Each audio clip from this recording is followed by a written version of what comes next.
on, diamond, don't make me wait another day. 'Cause passion is passion, you know it just as well as me. Now let's stop running from love, running from love. Let's stop, my baby. Let's stop running from us, running from us. Let's stop, my baby. Oh my, I die every night with you. Oh my, living for your every move. Oh my.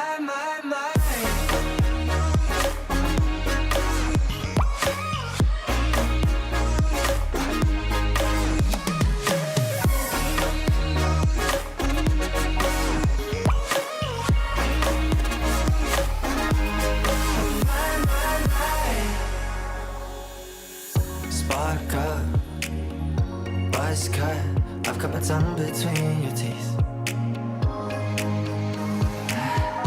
Go slow, don't go fast, you like it just as much as me.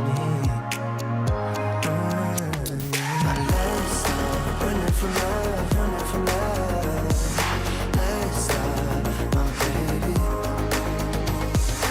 Let's stop running from us, running from us.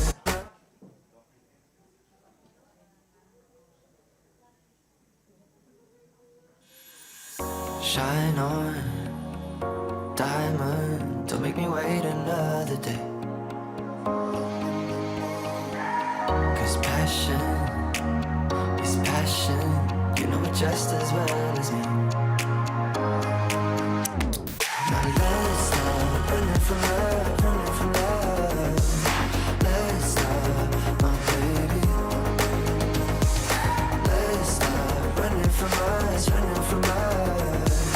Let's stop, my baby. Oh my, I die every night with you. Oh my, living for your every move. Oh my.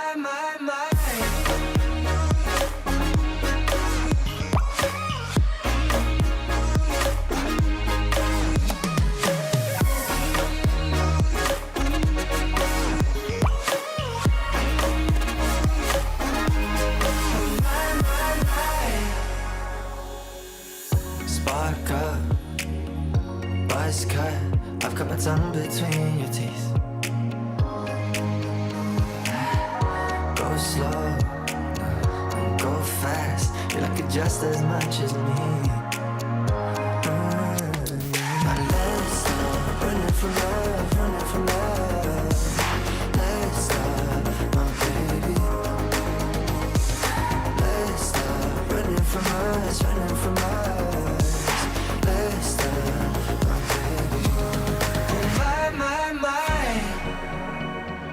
I die every night with you. Oh my, living for your every move. Oh my.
Good morning, everyone. We'll start the program in 2 minutes. Okay. So, relax lang po kayo dyan. Our dear students from the Institute of Pharmacy, andyan po sila sa likod. D. Justine Ocampo is also there. So, support po kami dito sa public consultation ng ating CPSP CATS Committee.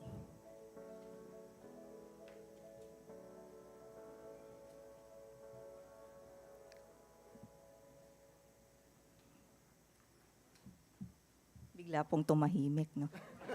Sabi ko po, relax lang po kayo.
Okay.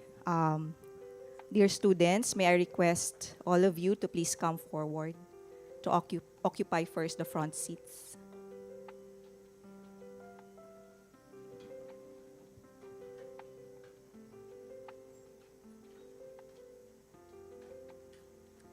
And then our clinical pharmacist from St. Luke's also.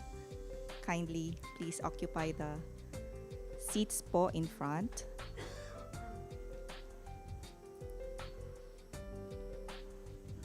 Ma'am Cora from Hospital ng Makati. All right, thank you very much.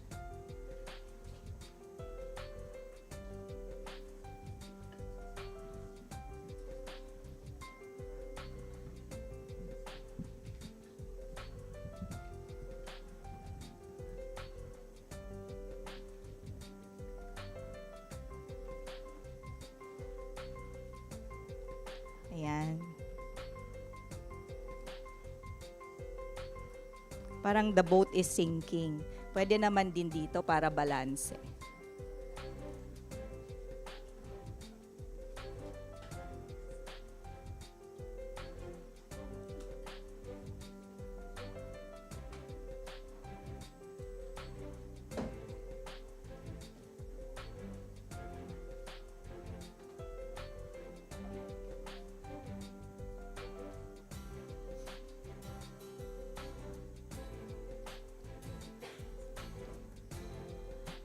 Alright. Ayan, of course, si Sir Steve ay nandito rin from PRC. Finally, nag-meet din po tayo face-to-face with Sir Steve. Okay. So, a very, very pleasant morning to everyone. Of course, to our Honorable Alice Catabay, Honorable Aldrin Santiago, Honorable Mildred Oliveros, and of course, fellow CPSP CATS committee members, magandang umaga po. To our colleagues and stakeholders who are with us here at the University of Makati, and those joining us online this morning. We are grateful for your time and presence as we come together for this very important consultation meeting. So welcome to welcome to the University of Makati. And welcome to the Professional Regulation Commission, Professional Regulatory Board of Pharmacy, Career Progression and Specialization Program, Credit Accumulation and Transfer System. Ito po yung CPSP CATS. Stakeholders Consultation on the Draft Resolution for the Creation of a Specialization Program, the Certificate in Advanced Practice in Clinical Pharmacy, PQF Level 7. So to provide everyone with the legal backbone of this activity, this consultation is conducted pursuant to CPD Act of 2016, which mandates the PRC or the Professional Regulation Commission and the professional regulatory boards in consultation with the accredited integrated professional organizations and accredited professional organizations, the Civil Service Commission, and other government agencies and industry stakeholders to formulate and to implement a career progression and specialization program for every profession. The creation of CPSP is likewise attributed to the Philippine Qualifications Framework Act, which provides the levels of qualifications for education, for training, and for professional practice. With that context in mind, and as we formally begin our program, may we all please stand for the invocation, followed by the singing of the Philippine National Anthem, the PRC hymn, and the UMak hymn.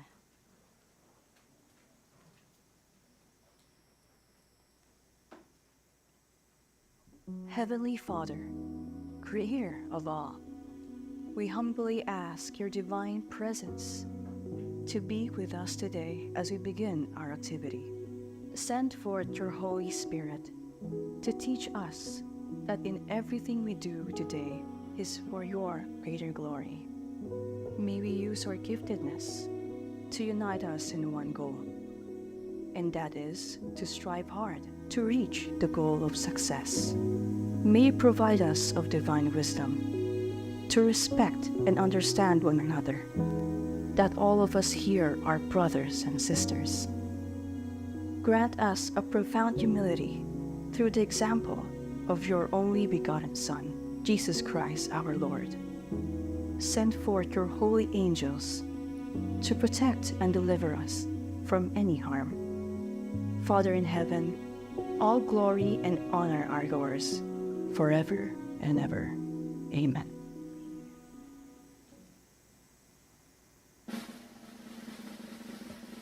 Bayang magiliw, pero sa silanganan, alam ng puso, sa dibdib mo'y buhay. Lupang hinirang, duyan ka ng magiting, sa manlulupit, di ka pasisingin, sa dagat at bundok, sa simoy at sa langit mong baghaw, may dilagang tula at awit sa paglayang minamahal. Ang tislap ng watawat mo'y tagumpay na nagniningning, ang bituin at araw na kailan pa may di magdidilim. Lupa ng araw na buwan, hadit pagsinta, buhay langit sa piling mo. Aming ligaya ng may mga api, ang mamatay ng dahil sa'yo.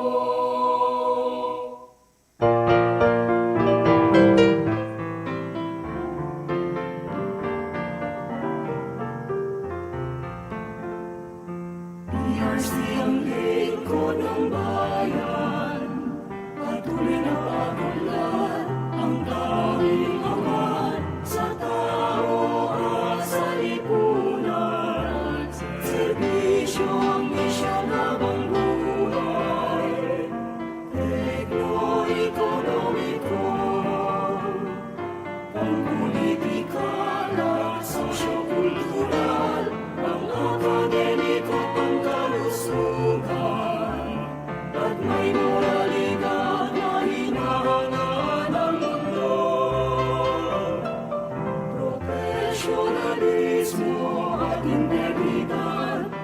responsibilidad sa bayang hililian, kahusayan kaalaman, taglay namin mga profesional,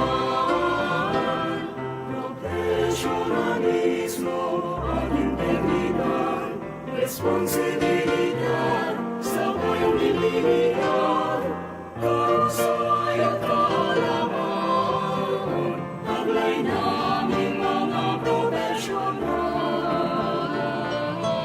kahusayan kaalaman, taglay namin mga profesional, ipagunyi ang PRC.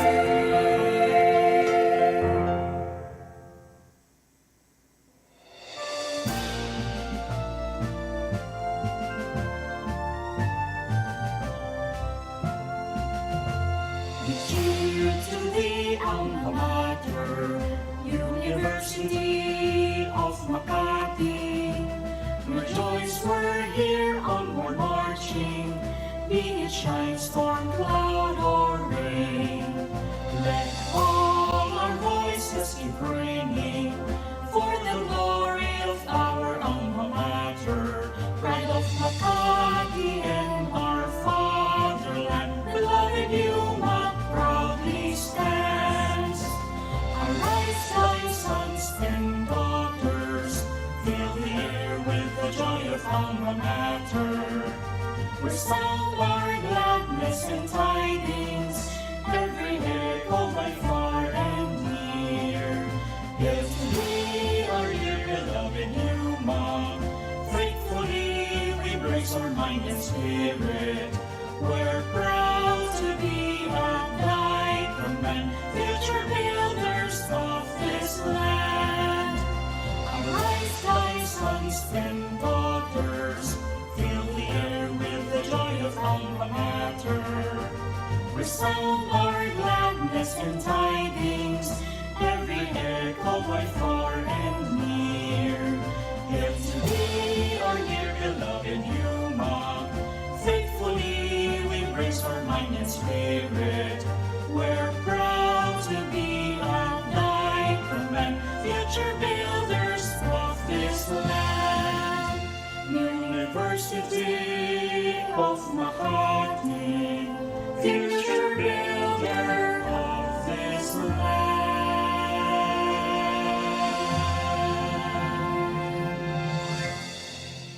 Thank you very much po. You may now take your seats. So this event marks a milestone for the pharmacy profession as we move forward in enhancing workforce development and becoming more inclusive and equitable in continuing education, leading to specialization and career progression. So to guide us on the purpose and direction of this program, may we call on the acting chairperson of the Professional Regulatory Board of Pharmacy, Honorable Dr. Alicia Katabay. A warm round of applause, please.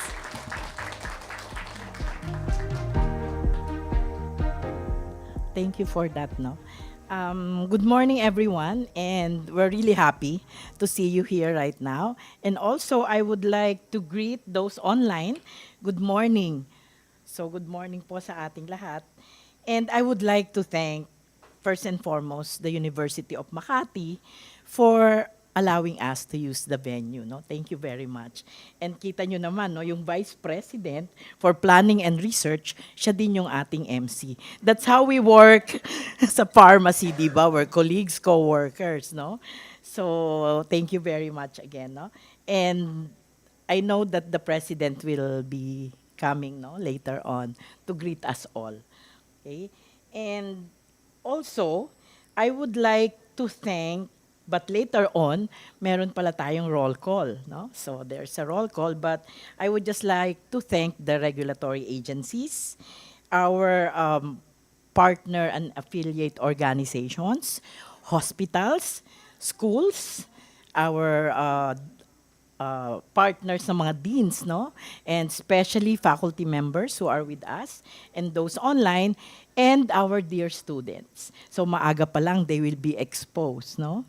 Sa mga ganitong venues natin. So when they graduate, no? More or less they will have a concrete plan on what they will do and how they can uplift the profession. Because basically, yun ang lagi nating sinasabi, no? That our profession needs to be uplifted. So we have to add premium. Lagi nating kino-question about salaries and all of that. Hindi ba? But ano yung lalagay natin? Okay? Sa atin, okay? Bilang professionals, no? So this is, in fact, one mechanism by which we can have additional competency. Tataas po, no? I-uplift natin ang our profession. And today really marks a milestone, sabi nga ni Dean Faye, no?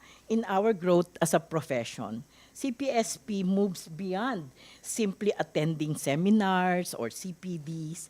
It will be a structured competency-based system that allows us to gain credit for experience, training, education, enabling specialization, and upward mobility under the Philippine Qualification Framework. So tataas po ang level natin. So alam ba na ng mga students natin, anong level tayo pag-graduate natin ng BS Pharmacy and after taking the board exam? Ano ang ating PQF level? Anyone?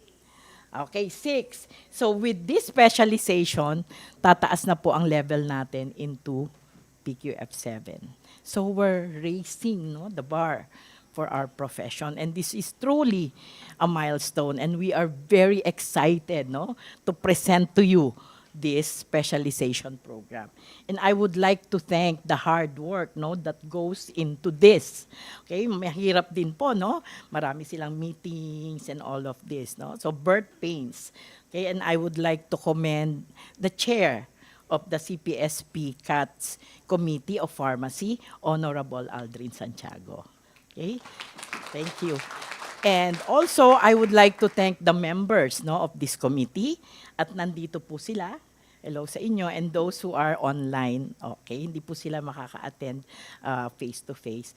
And also, I want to thank the presenters, no. So today, Miss Rosie Barangan and Miss Hazel Dacuyanan will be with us in presenting to you, no, this program. And I hope that you will be able to join in the conversation.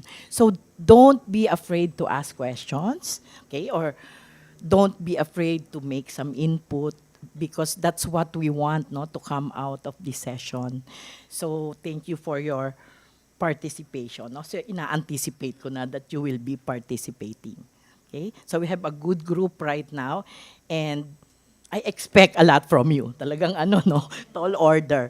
But I hope, no, we really can talk about this because we're really excited about this program. It is designed to align Filipino professional qualification with global standards. And it is a mechanism that ensures professional CPD serves a practical purpose in creating specialized, highly skilled workers.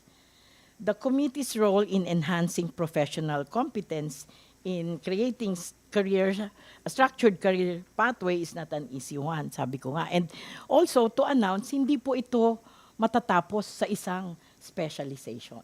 So there are a lot of other specialization track that they will be presenting to you. So matagal pong trabaho ang gagawin ng ating committee, no? So we have actually 4 or 5 more lineup that we are going to present to you, no? So I don't like to say very soon, but ito po ay trial natin. Sabi ko nga, ang hirap, no? Birth pains talaga, so initial.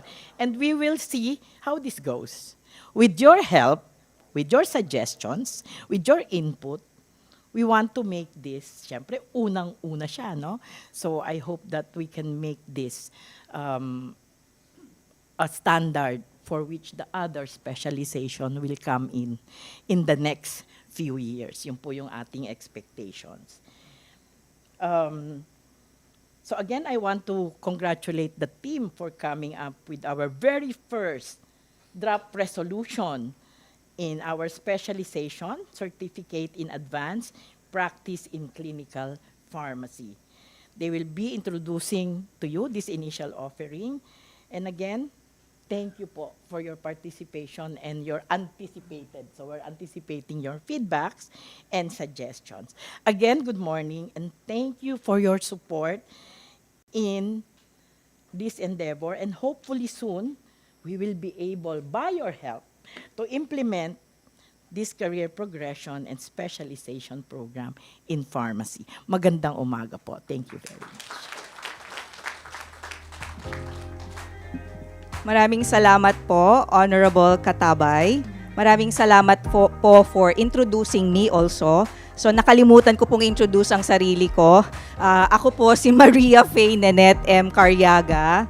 So dati pong Dean, so founding Dean of the Institute of Pharmacy here at the University of Makati.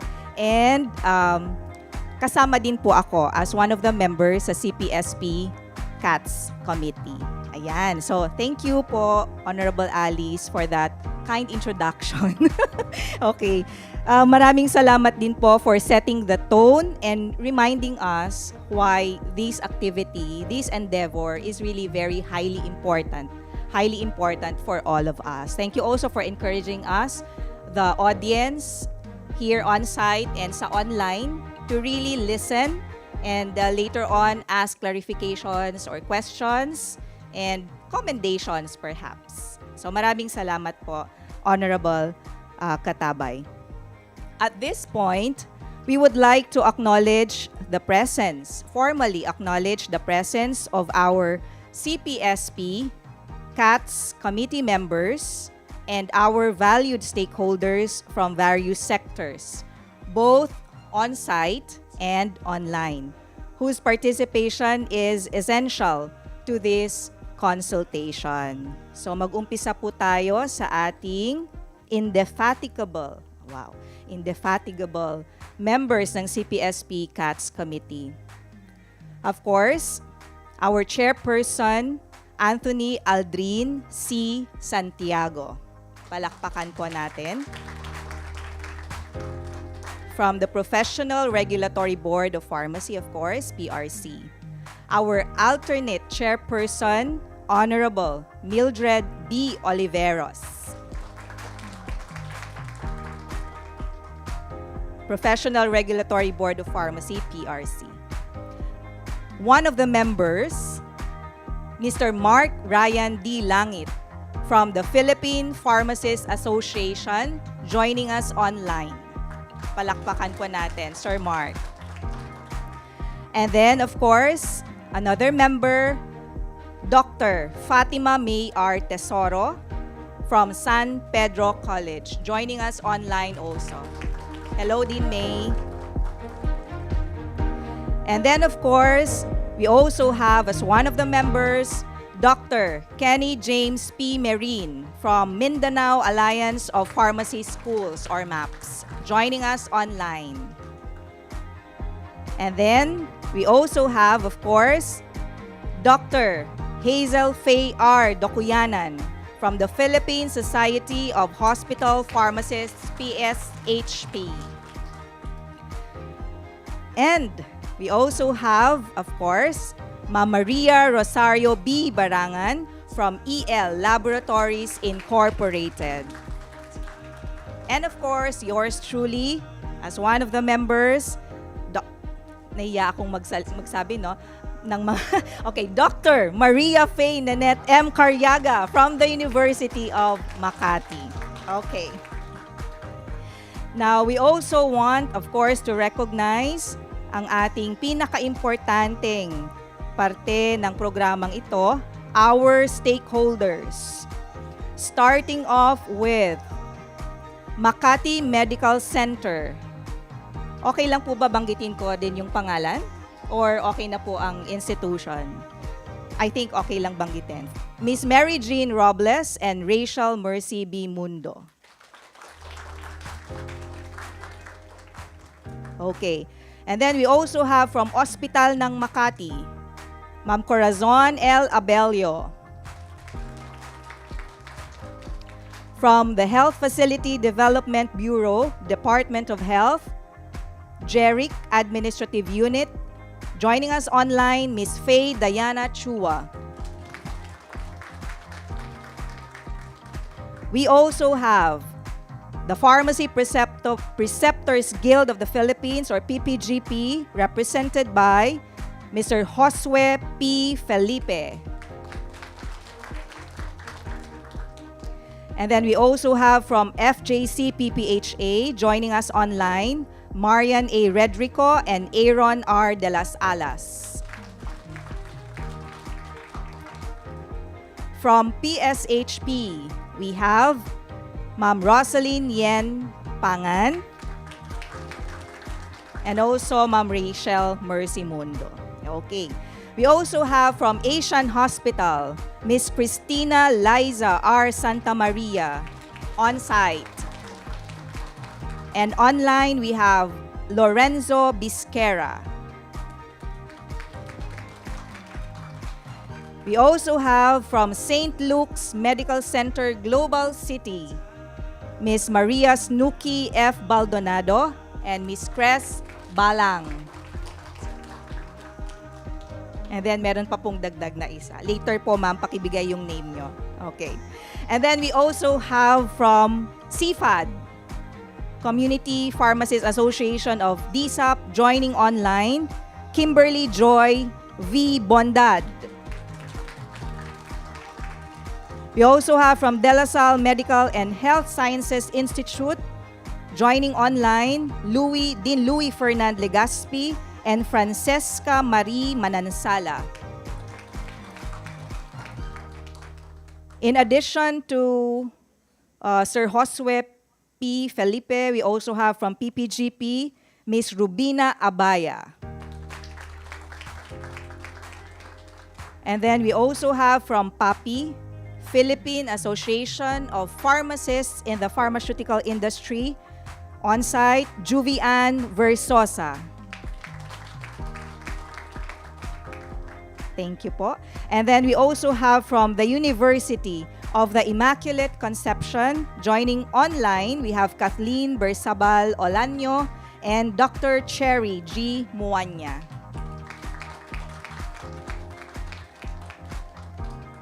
Then we also have from the Community Pharmacists Association of the Philippines, Mr. Nelson D. Domasian on-site and Ms. Jennifer Flores. We also have from PACOP, joining online, Dr. Fatima May Tesoro. And then from the Philippine General Hospital, we have Pamela D. Pamela D. Nala and Ms. Rubina Abaya.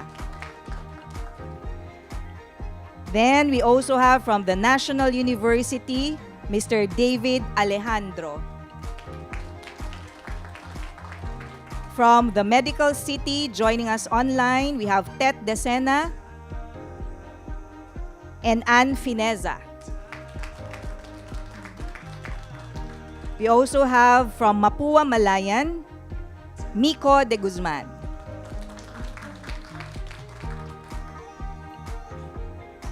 From Coshwell, we have Dr. Aryan and Dr. Imelda Peña.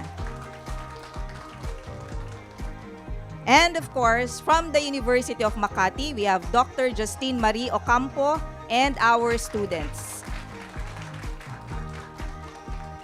Acknowledging also at this juncture already the efforts of the Office of the Vice President for Planning and Research, University of Makati, our RIMPORT, our tech team, our Center for Integrated Communications, and of course, our staff from the Professional Regulation Commission. Palakpakan po natin. Alright. So kung may nakalimutan po, pabigay lang po yung names para ma-properly acknowledge later on. So, We now move on to the core of today's program, the technical presentations, where we will walk through the framework, proposed specialization areas, and the draft resolution that we are here to consult on together. So to provide us with a background on the Philippine Qualifications Framework and the Career Progression and Specialization Program, may we call on the chairperson of the CPSP CATS Committee for Pharmacy, Honorable Aldrin Santiago. A round of applause, please.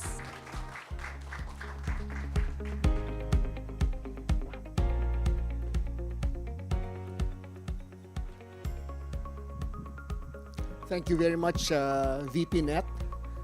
Sabi nga namin ni Chair Alice, pinagtrabaho ka namin, ano? Pero yan ang tinatawag kong networking, ano? Kaya tamang-tama si VP Net. I was reflecting earlier what Chair Alice mentioned that this is part of the birth pain, ano? Pero sa atin sa pharmacy, we know naman the birth pain can be eased using anesthesia, di ba? So I think this would be the anesthesia where all of us would be working together towards the fulfillment of one of the milestones that we would like to have in pharmacy, which is creating the pharmacy specialization. Pero bago lahat, magandang umaga po sa atin. At I would describe this event as a special moment. Special because of three things. Special, the most obvious one, because we will be talking about the pharmacy specialization. Kaya special. The second is, again, I was described earlier that this is a milestone. So we're excited to share where the pharmacy specialization as far as the professional track is concerned to everyone. Although isa pa lang itong na-approve for us to share, no? To give context, sa medicine, they already have more than 100 specialization and subspecialization in various stages in terms of development. Tayo, isa pa lang, ano? But still, we're making progress. So this is special because it is aspirational on our part. You know? So that's the second reason why I would consider it special. And lastly, bakit special? Meron tayong kasabihang life begins at 40. Ano? Pero naniniwala ako sa kasabihang life begins at 40. Ano? Because when you talk about the 40, that's about our strength. Ano? That talks about specialty. And we know that specialization can bring life to our profession, you know, and can bring life to the practitioner sa atin, you know, because there's that element of fulfillment that we're advancing in terms of our state. You know. And ultimately, in terms of advancement, because better pharmacies would yield to better care. You know? So this is a very good opportunity for us to upgrade our practice. So again, we would like to share with you this special moment as we would begin discussing the essence and the pathway where we will be discussing particularly clinical pharmacy specialization. Can we have the slide? Okay. All right.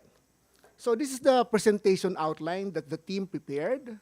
Number one, we'll give a background on the Philippine Qualifications Framework and the Career Progression and Specialization Program to give context to our pharmacy specialization effort.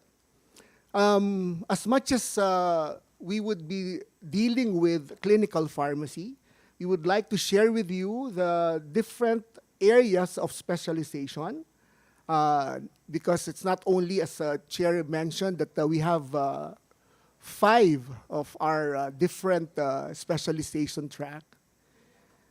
The third would be the Certificate in Advanced Practice in Clinical Pharmacy, the PQF Level 7, where we will be discussing the different professional practice outcomes and learning outcomes, as well as the draft resolution.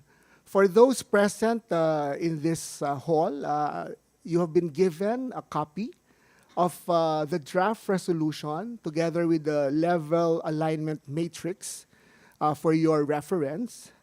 And of course, at the end, we will be looking at our next steps.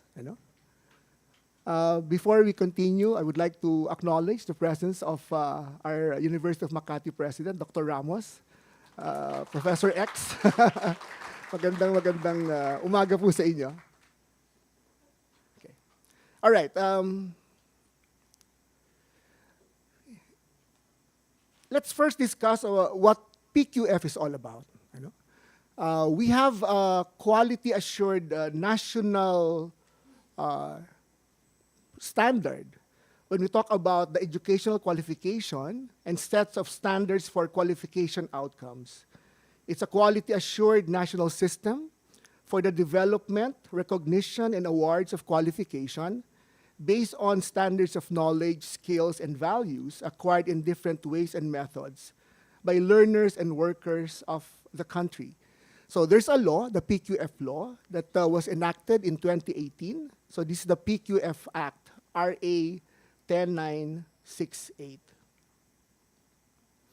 In the center of the Philippine qualification framework, of course, in the middle, it's about qualification. And when you talk about qualification, it refers to the formal certification that a person has successfully achieved specific learning outcomes relevant to the identified academic, industry, or community requirements. A qualification confers official recognition of value in the labor market and in further education and training. And again, when you talk about qualification, we talk about the formal document issued by an authorized body in recognition of the individual's educational attainment and or current competencies. So when you talk about the actual conferment of this qualification, we have the diploma, certificate, or license. And highlighting the authorized body that would confer the qualification, mainly what would be relevant to pharmacy would be TESDA, where the basic qualifications issued is the National Certificate to Diploma. The basis of their issuance of qualification would be their training regulation. For CHED, it's the bachelor, master, or doctorate degrees, and the basis would be the PSGs, the policy standards and guidelines.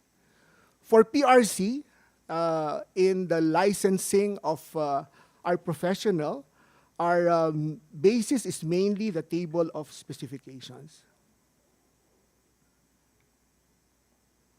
So again, it was asked earlier, anong level ba ang isang pharmacist pag siya'y nakagraduate from the university?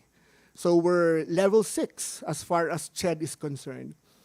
But let me qualify the qualification. That's the academic qualification.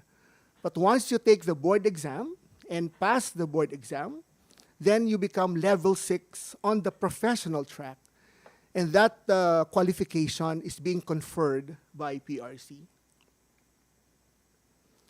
For us to appreciate more visually, let me present the diagram of, this is the revised already, the revised PQF. And mainly the authorized body would be on top in terms of the conferment of qualification they provide. So we have DepEd, TESDA, CHED, and PRC. The first column would be the levels of qualification. So we have qualification levels 1 to 8. And for DepEd, the senior high school is on level 3. While for TESDA, you have levels 1 to 5. The highest is 5 for the diploma qualification. For CHED, from an associate to a doctoral level, there would be a corresponding levels there. And for PRC, we have the following qualification in terms of the sub-professional, 4, 5, and the professional at level 6. And we have the specialist, advanced professional at level 7, and for the advanced higher professional or specialist 2, that would be assessed as level 8. So again, when you differentiate the two, mainly the CHED would be mainly have the authority for the academic track and PRC for the professional track. I hope this distinction is clear. In terms of the relevance to pharmacy, as I mentioned earlier, TESDA would be very important also as a partner because in terms of the professional regulatory law, the law would have authority also looking at the certification of the pharmacy support workforce. Initially, when you talk about the pharmacy assistant, they're assessed to be at level 3, given that we have an ongoing training regulation for pharmacy services, pharmacy assistant, at level 3. So meron tayong NC3.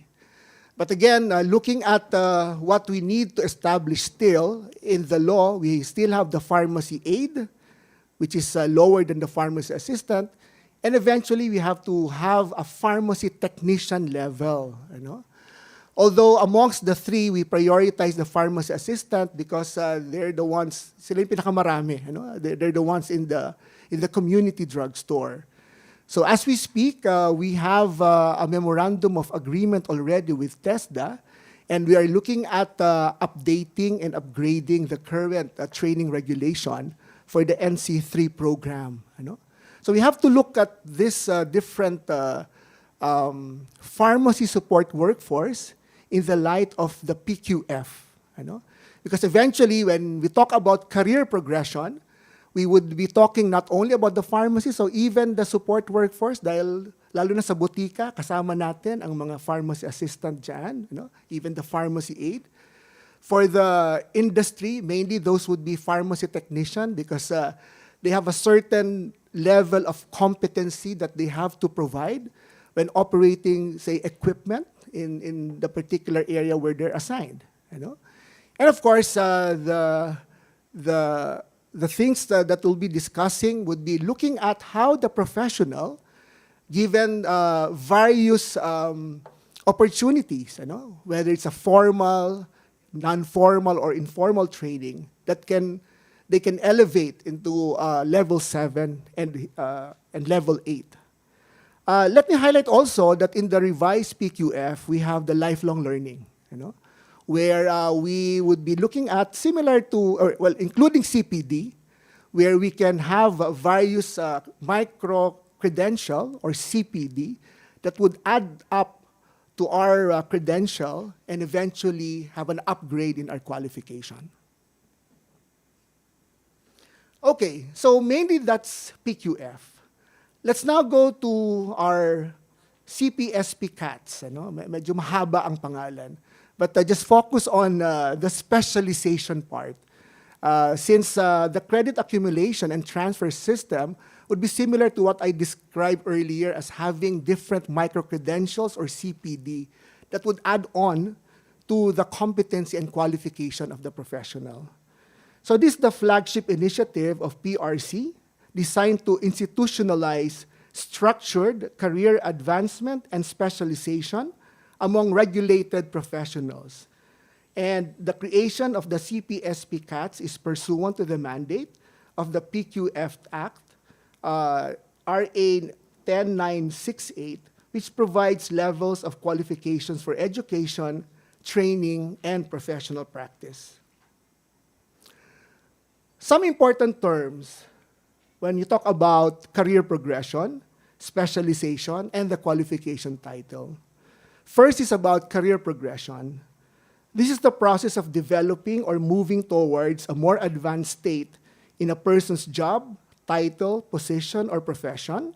It outlines the route one may follow in order to reach identified career development goals. That's why when we talk about an institutional program in your respective, say, hospital or your employer, you would perhaps advocate na if we think about the progression of a new staff, di ba papasok siya as probationary, di ba? After 6 months, regular. E ano ba yung susunod sa regular? Special. Ano? So that's something that we can think about, ano? Na hindi lang tumitigil na regular employment, dapat special employment. And that's why specialization would be very important. And speaking about specialization, we talk about a field of practice of a profession. You know? And the knowledge or the process of becoming an expert in the particular field of professional practice. And for the purposes of our stakeholders consultation, we talk about first clinical pharmacy. There's also qualification title, and this refers to the complete profile of qualifications that indicate the size and level of competencies acquired through the learning process. And we have proposed the title, Certificate in Advanced Practice in Clinical Pharmacy. Just to complete the whole definition that would look into the alignment of the qualification title with the descriptor, we have what you call your Philippine Qualifications Register.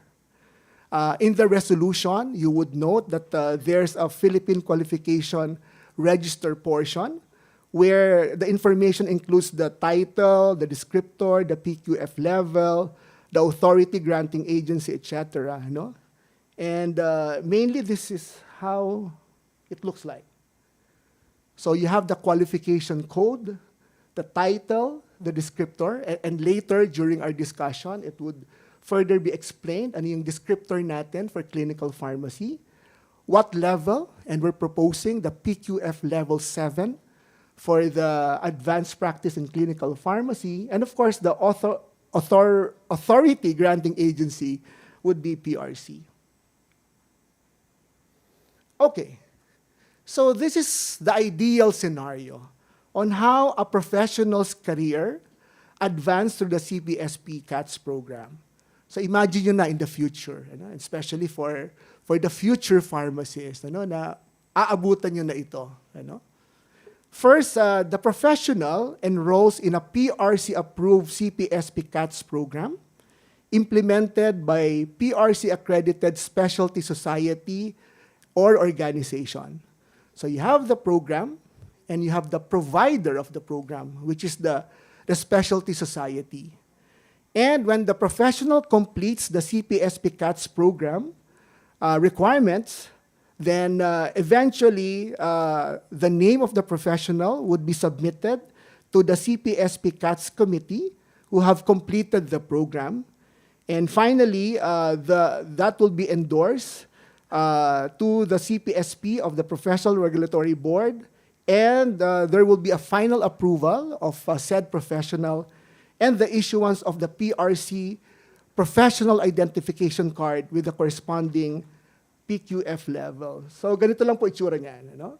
So in the card that we have, we would indicate already as part of the recognition what particular level would be the professional. So if you finish the certificate in advanced practice in clinical pharmacy, you would be assessed or qualified as a PQF level 7. Okay? So kasama na siya doon sa ating ID. Okay? Okay. However, please take note that the PQF level reflected on the ID or the PRC PIC is determined solely by the recognized professional track established under PRC policies and regulatory issuances. So if you finish clinical pharmacy, and later on you'll be introduced to other specialization like compounding, regulatory science, then that would be very specific in the professional identification card. Note that the classification framework focuses on the professional track rather than the academic track. So even if you finish a master's or PhD, that would not be reflected in the ID.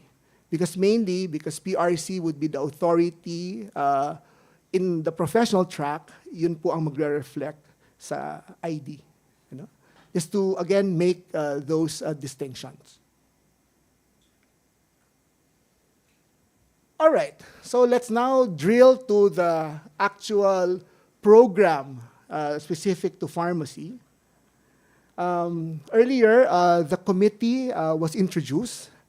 So this is our third year, and we would expect a reconstitution of the committee this year. But at least before we would reconstitute the committee, mainly we are presenting so far the accomplishment of the committee. And again, I would like to highlight that our main role is to develop mechanism leading to the specialization to recognize the formal, non-formal, and formal learning outcomes and professional work experiences. And let me emphasize the word outcome. So even if, say, you're already 10 years as clinical pharmacist, tenure would not be enough. We have to measure the learning while you are doing clinical pharmacy. So hindi siya automatic.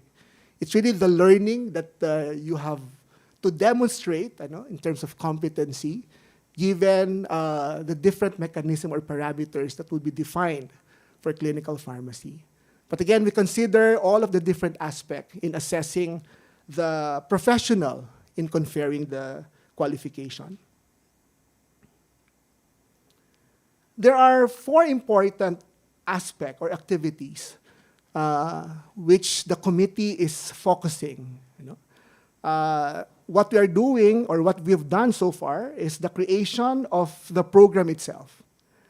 The next step is to have the implementing guideline in every career progression and specialization program. The third and the critical area would be having, sabi ko kanina, birth pains with the anesthesia is because you have people helping or pushing the agenda forward. And that's why having a specialty organization, specialty society would be very important. So part of the role of the committee is to have the implementing guideline on the accreditation of that specialty group. I was talking about medicine, just to see lang the analogy, because mga doktor, even before the CPSP, they already have their specialty group, cardio, pedia, anesthesiology. So, mas madali, in terms of identifying already the experts on their various specialization. But still, it needs to be fine-tuned. So I think that's the challenge naman din sa kanila. Tayo, we're starting. That's why it's very important to have the implementing guideline and eventually have the specialty society that would help push this agenda forward. And of course, finally, have the implementing guideline and the recognition of the professionals with advanced or higher qualifications. Okay. In the first activity, and that's what we are doing right now, we have identified the career pathway. So the role of the committee is not only to know where we're going, but how to get there. So we know the destination, we're advocating the destination, but it's very important to build the road or the pathway going there. So that's part of what we're doing. And there are a lot of details in terms of submission, in terms of alignment of our specialization. I think one very important alignment is to see if we have some overlap with other regulated profession. So far, pinadala yung ating specialization to the different boards.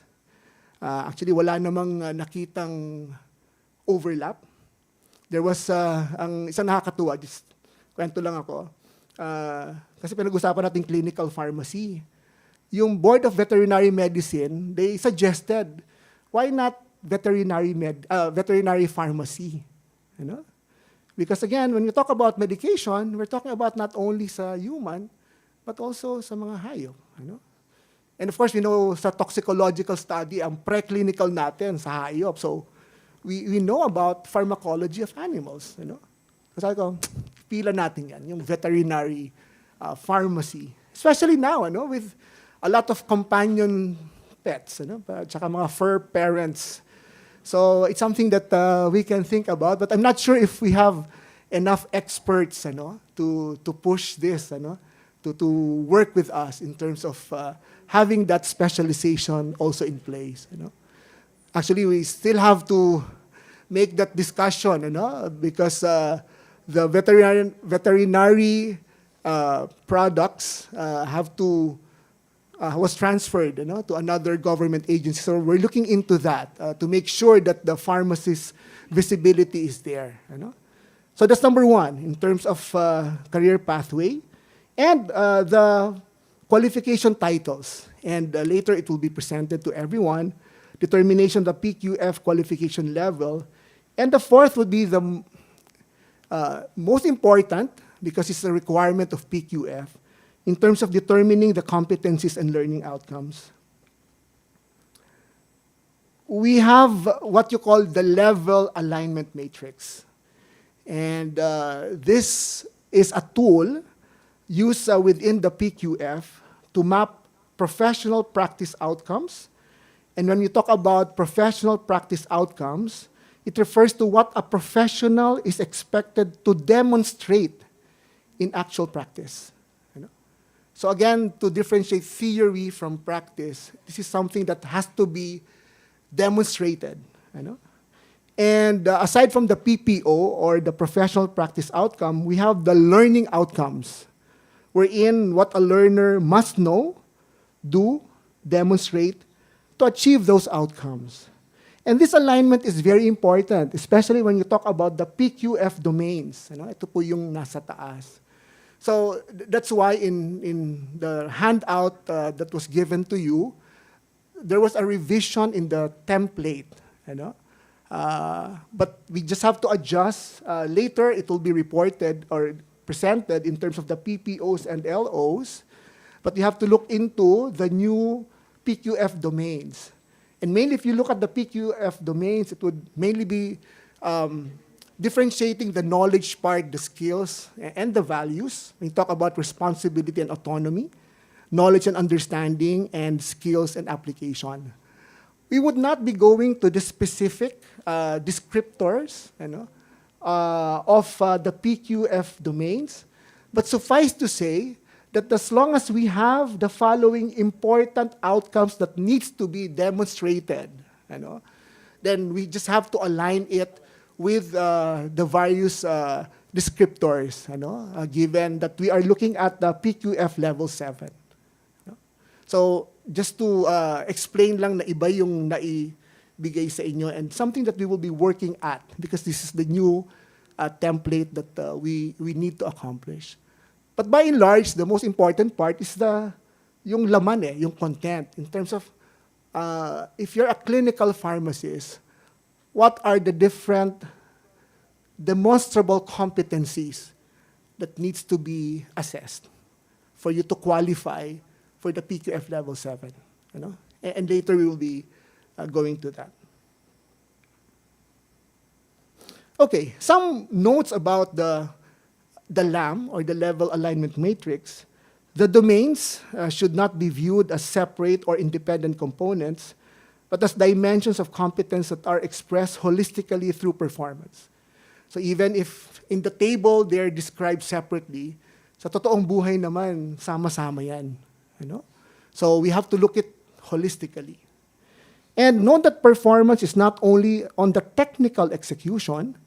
That's why later also we have the core competency and we have generic competency that would encompass research, analysis, creative and scholarly work, ethical reasoning, and policy leadership. Note that competence is defined not by where or how learning was acquired, but by what an individual can demonstrably perform. And that's the key word. It can be demonstrated for you to be assessed on that particular level. Okay, so I think that's my part. And we would be going to the articulation of the proposed pharmacy, but let me call back our networking, hardworking VP Net. Thank you very much po. Thank you very much, Sir Aldrin, for comprehensively laying down the foundation when it comes to the Philippine Qualifications Framework na nabago na, okay? And may konting changes, and thank you for expounding on that. But later on, that would be more comprehensively discussed.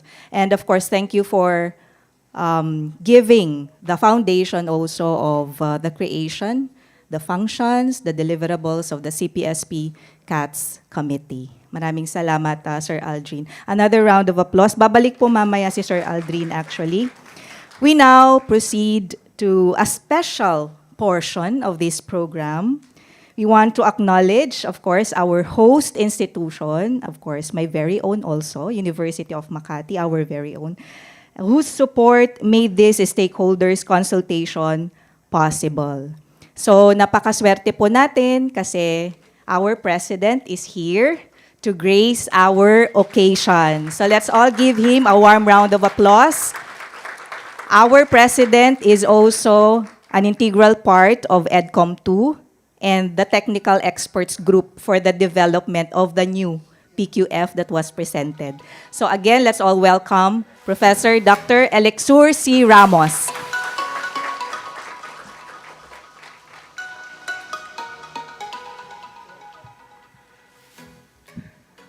Maraming salamat, VP Net. At magandang umaga po sa inyong lahat. Actually, bago ko po basahin yung nakaprepare ko na speech, hindi po maalis sa akin kanina habang pinapakinggan ko po yung presentation. Sabi ko, kasama yan sa mga sinulat namin sa ginawa.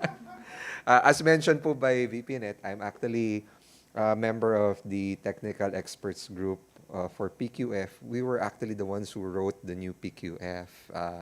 We're actually doing a roadshow presentation as well.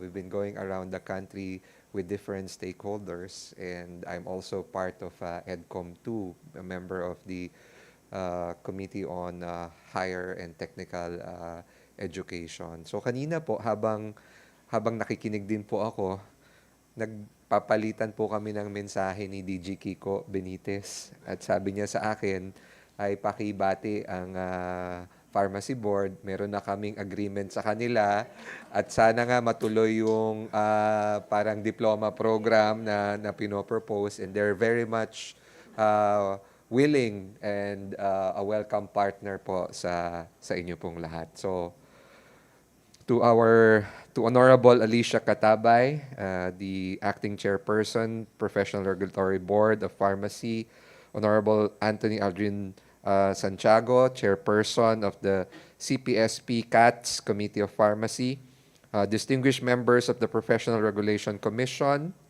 our esteemed partners from the Civil Service Commission and various government agencies, pharmacists, stakeholders, colleagues in the academe and guests, isang mapagpalang umaga po sa inyong lahat.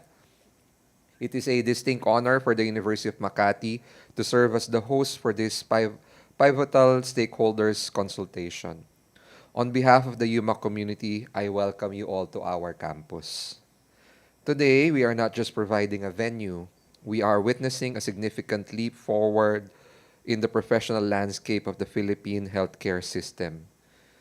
This gathering represents the synergy between regulation, education, and practice as we move toward a more specialized and globally competitive workforce.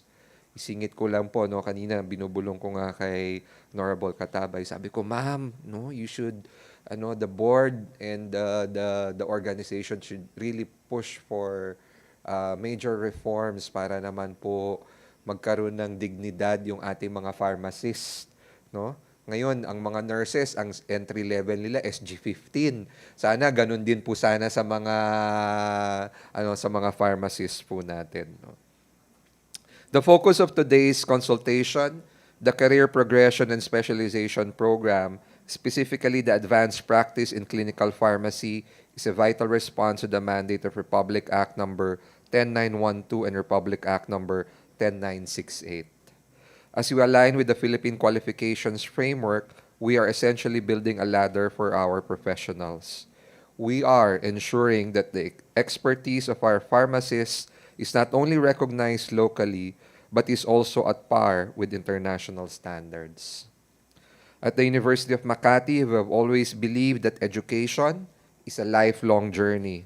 By establishing these specialization pathways, we provide our practitioners with the map they need to reach the peak of their careers. Isingit ko lang din po ulit, I'm actually also a part of the National Industry TVET Board for Healthcare, chaired by Unilab.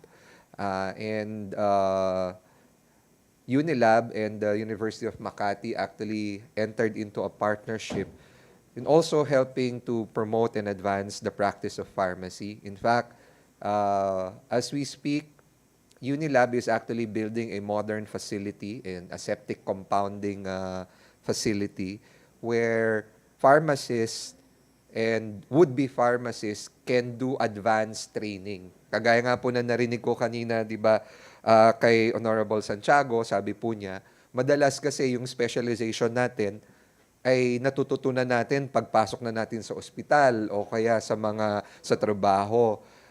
So ito po, binibigyan ng oportunidad yung mga estudyante natin at saka would-be and pharmacists to be able to upskill and reskill themselves at lalagyan po ng badge ng Unilab at mga partner institutions ito pong training na to.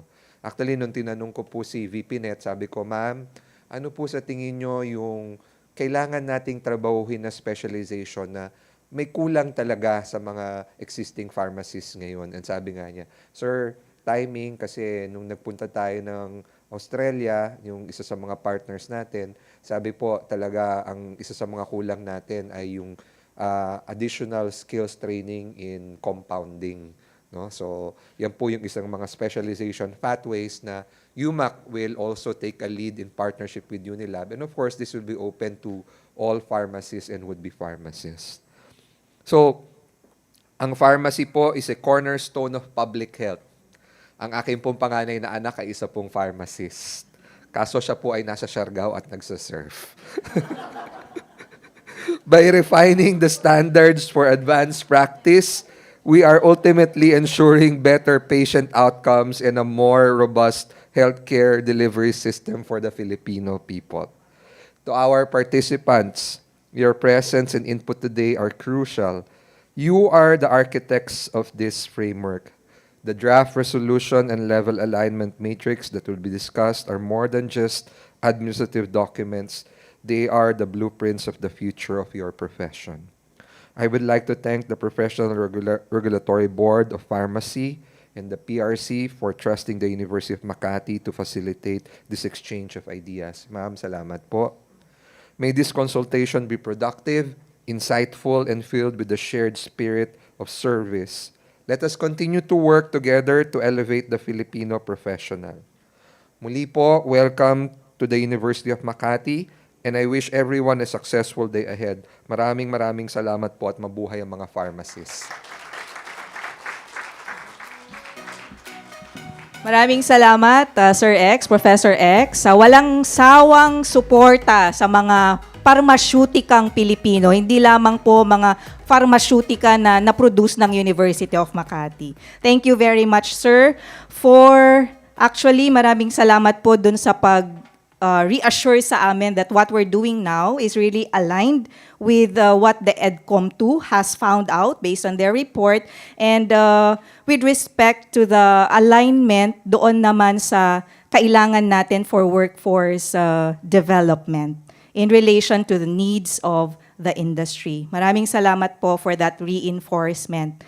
So at this juncture po, would like to invite you, Sir X, for a very quick photo op with the CPSP CATS Committee and the Professional Regulatory Board of Pharmacy.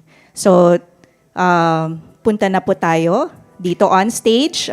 Sir Aldrin, Honorable Katabay, Honorable Mildred Oliveros, members of the CPSP CATS Committee on stage po, and then later on with everyone in the audience. Thank you po.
Alright. So para medyo makapag-relax tayo dahil technical presentations are still underway. So we would like to invite you for a very quick, no, na snacks po natin. Sir X, thank you very much po for gracing our occasion. Thank you po. So pwede po tayo sa labas because we are not allowed to eat inside this multimedia room. So everyone is invited for simple snacks served po sa labas. Thank you. Students, you may go and grab your snacks. Yes, kasama kayo, syempre.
Hello, Philippines!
Ayan. So, nakapagmerienda na po tayo. Sa ating mga online participants, we're back po dito sa venue.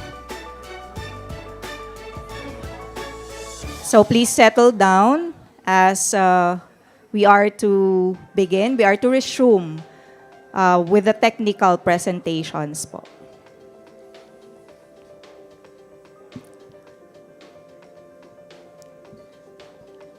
Okay.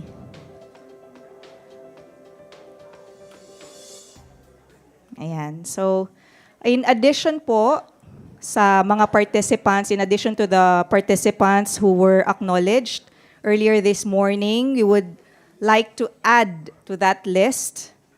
We want to acknowledge the presence of the representative from St. Luke's Medical Center, Quezon City. So we have Miss Claire Dayan Pua. Yan, si Ma'am Claire. And then we also want to acknowledge representatives from the Philippine Society of Pharmacist Vaccinators, Dr. Imelda Peña and Miss Joy Benitez. Okay. Ayan po.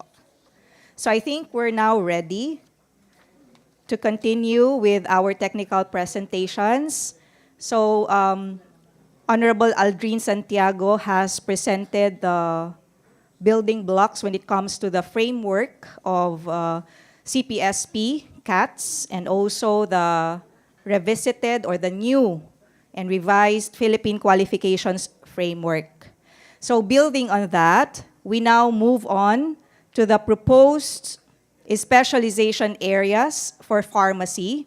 Kasi nga, di ba, kanina sabi, this is only the first and several specialization programs are next to be offered after this. So, to present the proposed specialization areas for pharmacy, which were shaped by the inputs of our fellow pharmacists nationwide, because a survey was then administered for us in the CPSP CATS to be able to determine which ones could be the priority area. So ito na po yung pinaka-output of that said survey. So let us all warmly welcome to give this technical presentation. We have Ms. Maria Rosario B. Barangan, member CPSP CATS.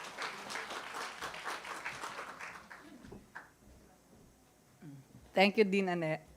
And thank you very much. I'm very glad to be here this morning at medyo yung birth pains namin palabas na yung birth. Kasi we were there nung seed pa lang, ini-implant pa lang yung seed about maybe 3 years ago or 4 years ago. So so hindi lang nangyari to over the last year. So you can imagine how much we had to put into it, okay? So at this point, wait, let me see. Dean, No, this one is the laptop. Yeah.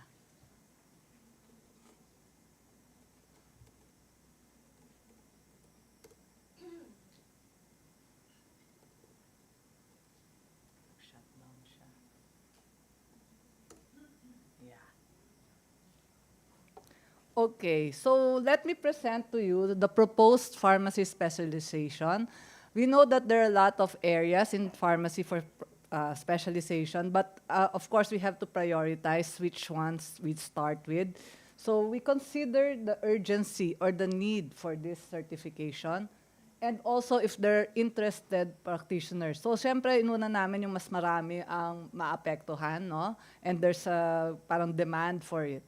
So kaya nauna yung medyo yung clinical kasi yun yung parang nakita namin demand. But of course, we have other specialization that we proposed.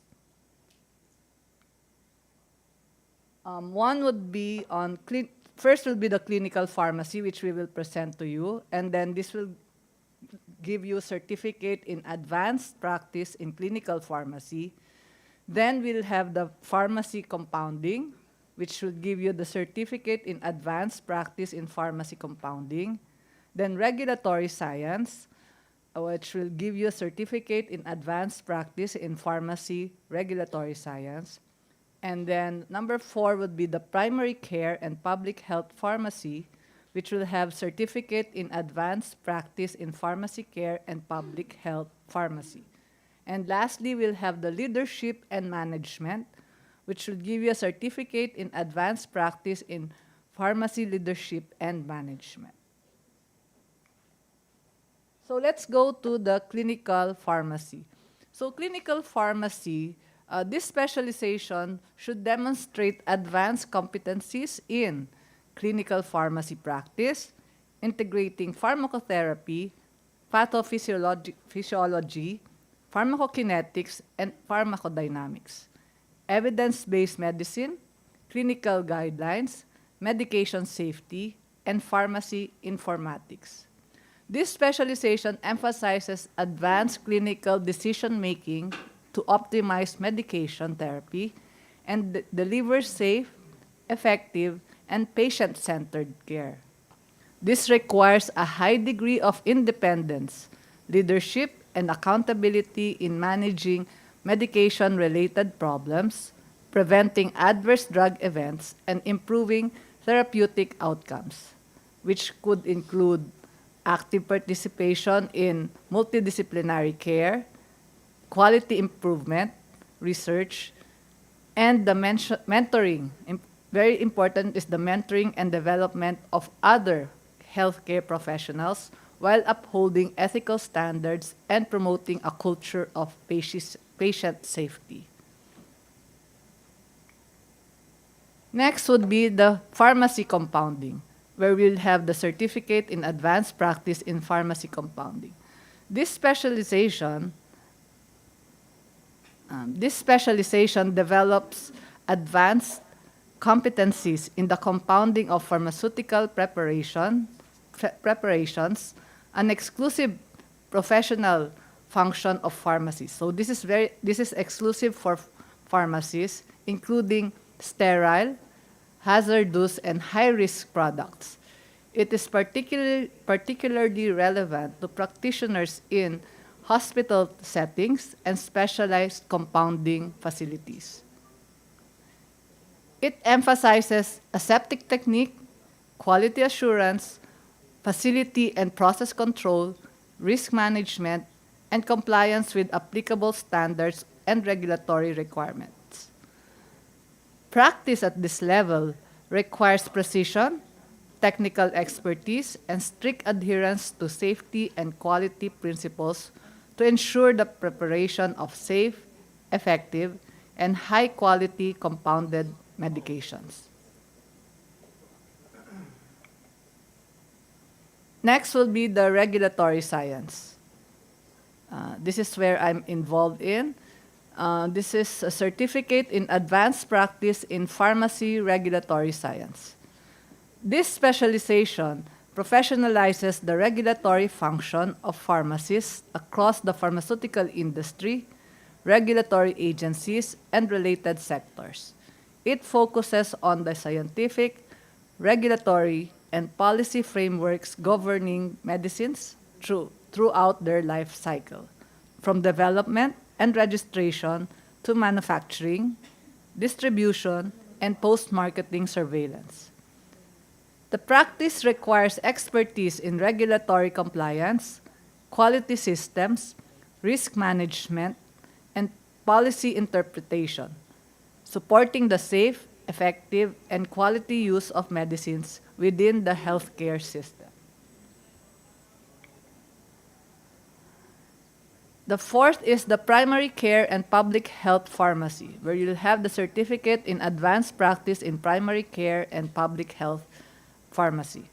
This specialization is designed for pharmacists practicing in community, primary care, public health, and outpatient setting. It focuses on chronic disease management, preventive care, medication therapy optimization, and patient education. The practice at this level supports the evolving role of pharmacists as accessible frontline health providers, contributing to health promotion, disease prevention, and the implementation of universal health care. It may also involve elements of supply chain management, population health, and interprofessional collaboration to improve access to and continuity of care. And lastly, we have the doesn't wait. Next slide.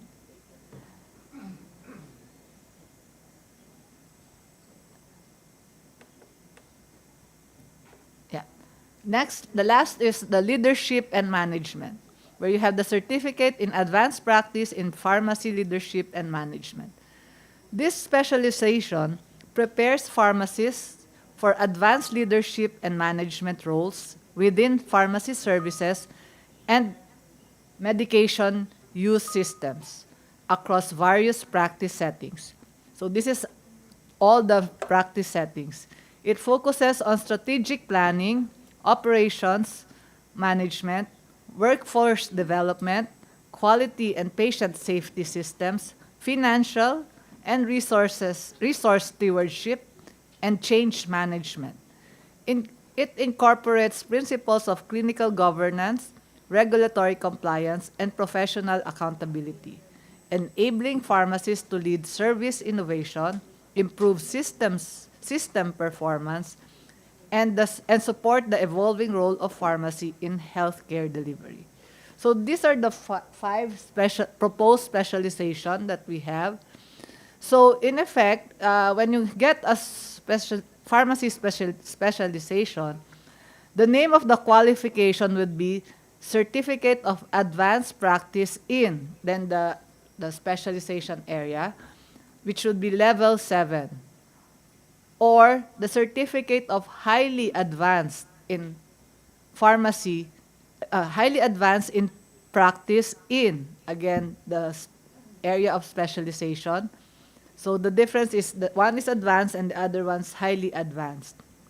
So that will be, the highly advanced will be level 8.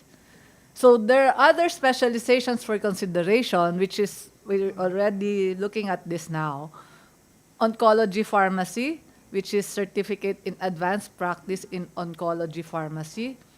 And infectious diseases, which is Certificate in Advanced Practice in Infectious Diseases Pharmacy. So these are the other specializations that are being considered. Yeah, thank you.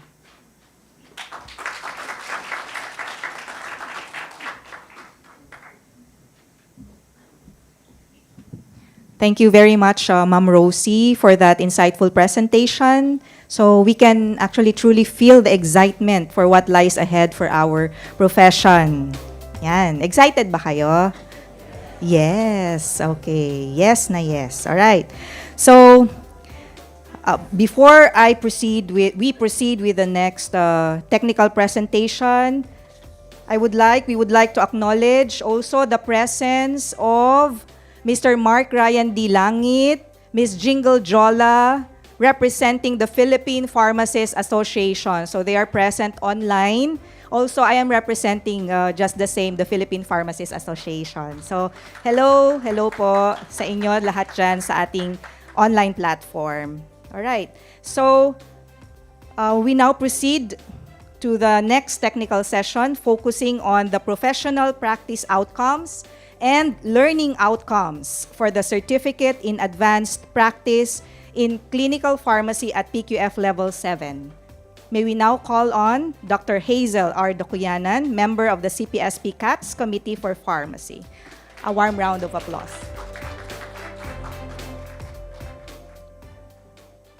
Thank you po. Habang natanggal, ano rin po, nagre-represent rin po ako ng PPHA together with Ma'am Rosaline Pangan. Okay. So, sabi kanina, ay ipapanganak.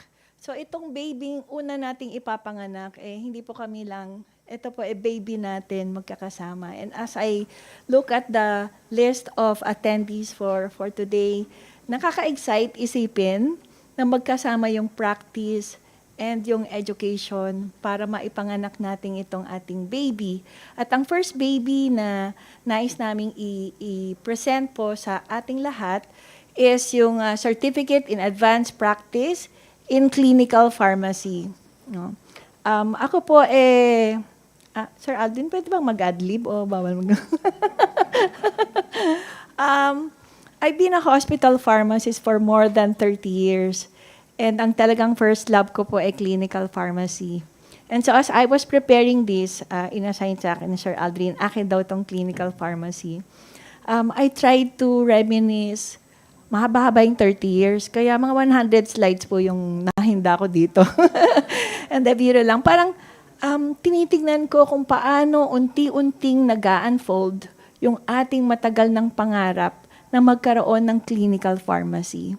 And later siguro sa open forum, we can show you the history kung paano nagtutulong-tulong yung schools, yung professional organization, and even the regulations papatungo dito. So parang sabi namin, there's really a time for everything. And I think one of the mature na pwede nating unang ipanganak ay itong clinical pharmacy. So, one of the objectives of this meeting is to get your feedback po. Hindi pa po ito, draft ito. Ito yung una naming pinag-usapan sa committee, but we need your input po to make it better and to make it more comprehensive and applicable to all. Okay. Okay, so unahin ko ang descriptor. Actually, nabanggit na to ni Ma'am Rosie kanina. I'll be discussing the Certificate in Advanced Practice in Clinical Pharmacy. So this is the descriptor. Just to highlight, there are 4 main descriptors in clinical pharmacy specialization. Number 1 is integrating, di ba sabi kanina Sir Aldrin, merong learning outcomes.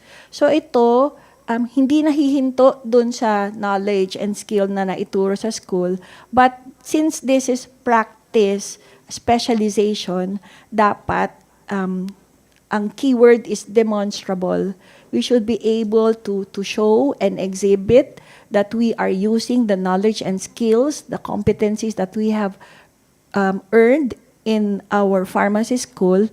And so, magkaiba yung track ng academe and practice. Hindi porket na ituro na ito, okay ka na level 7. Pagdating sa practice track, dapat papatunayan natin na we are practicing it, we are demonstrating these competencies that we have.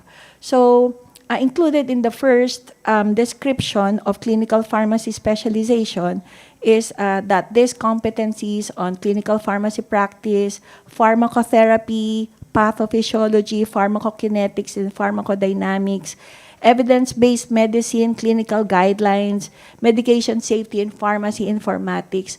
All of these are very essential component po kasi when you practice clinical pharmacy. I've been a clinical pharmacist for more than 15 years. And so doon ko na-appreciate itong mga subjects na to. Dito ko pala maa-apply lahat itong mga naituro sa school towards helping the patient, towards collaborating with the team. So the second competency is emphasizes advanced clinical decision-making to optimize medication therapy and deliver safe, effective, and patient-centered care. So very important in clinical pharmacy is to be independent and to be able to apply that skill of decision-making because you are expected to give recommendations, to explain to the doctor your recommendation about the best treatment, about how the patient will optimize his therapy. The third description, it requires high degree of independence, leadership, and accountability in managing medication-related problems, preventing adverse events, and improving therapeutic outcomes. As a clinical pharmacist, you will be expected to work independently and to decide on your own and to be able to be accountable to your decisions. So nilagay rin po dito na part of the competency is there should be a high degree of independence, leadership, and accountability. And the last descriptor is, of course, it includes active participation and multidisciplinary care, quality improvement, research, and mentoring. Mainly these are general or generic competencies. So makikita po ito, yung mga general or generic competencies doon sa iba-ibang mga specialization.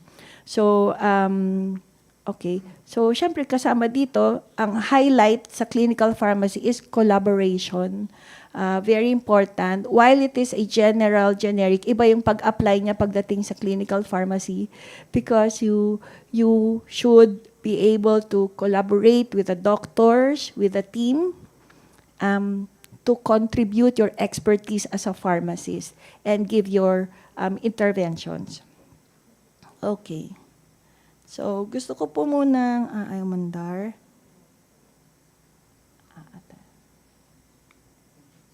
Yan. Ay, nag-forward. Pwede po pa back? Ano back dito? Okay, next. Yan. Yan. So, the professional practice outcome, the keywords here, these are measurable, real-world capabilities that a practitioner is expected to demonstrate at a specific level of specialization. And therefore, the PPO or the professional practice outcome that we will discuss, that I will share with you, are all the professional practice outcome. Ano ba yung hahanapin natin na pinapakita ng isang clinical pharmacist to prove that she is able to meet the competencies required to earn the level 7 specialization. Okay? So it goes beyond knowledge or training completion. It's about what you can actually do in practice. So for example, you're a graduate of PharmD, of course, no? Alam nyo, may clerkship, pero is that enough to earn level 7? So yun yung question that we need to decide. And so when we go into, di ba, may mga iba pang steps, implementing guidelines on this specialization, we will define what are the experience or what are the outcomes that will show that you earned this competency already. Okay? So, it's about what you can actually do in practice. You need to have experience and apply these competencies in practice consistently and independently within your professional role.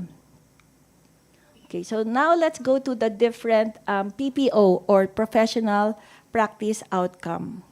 So the first four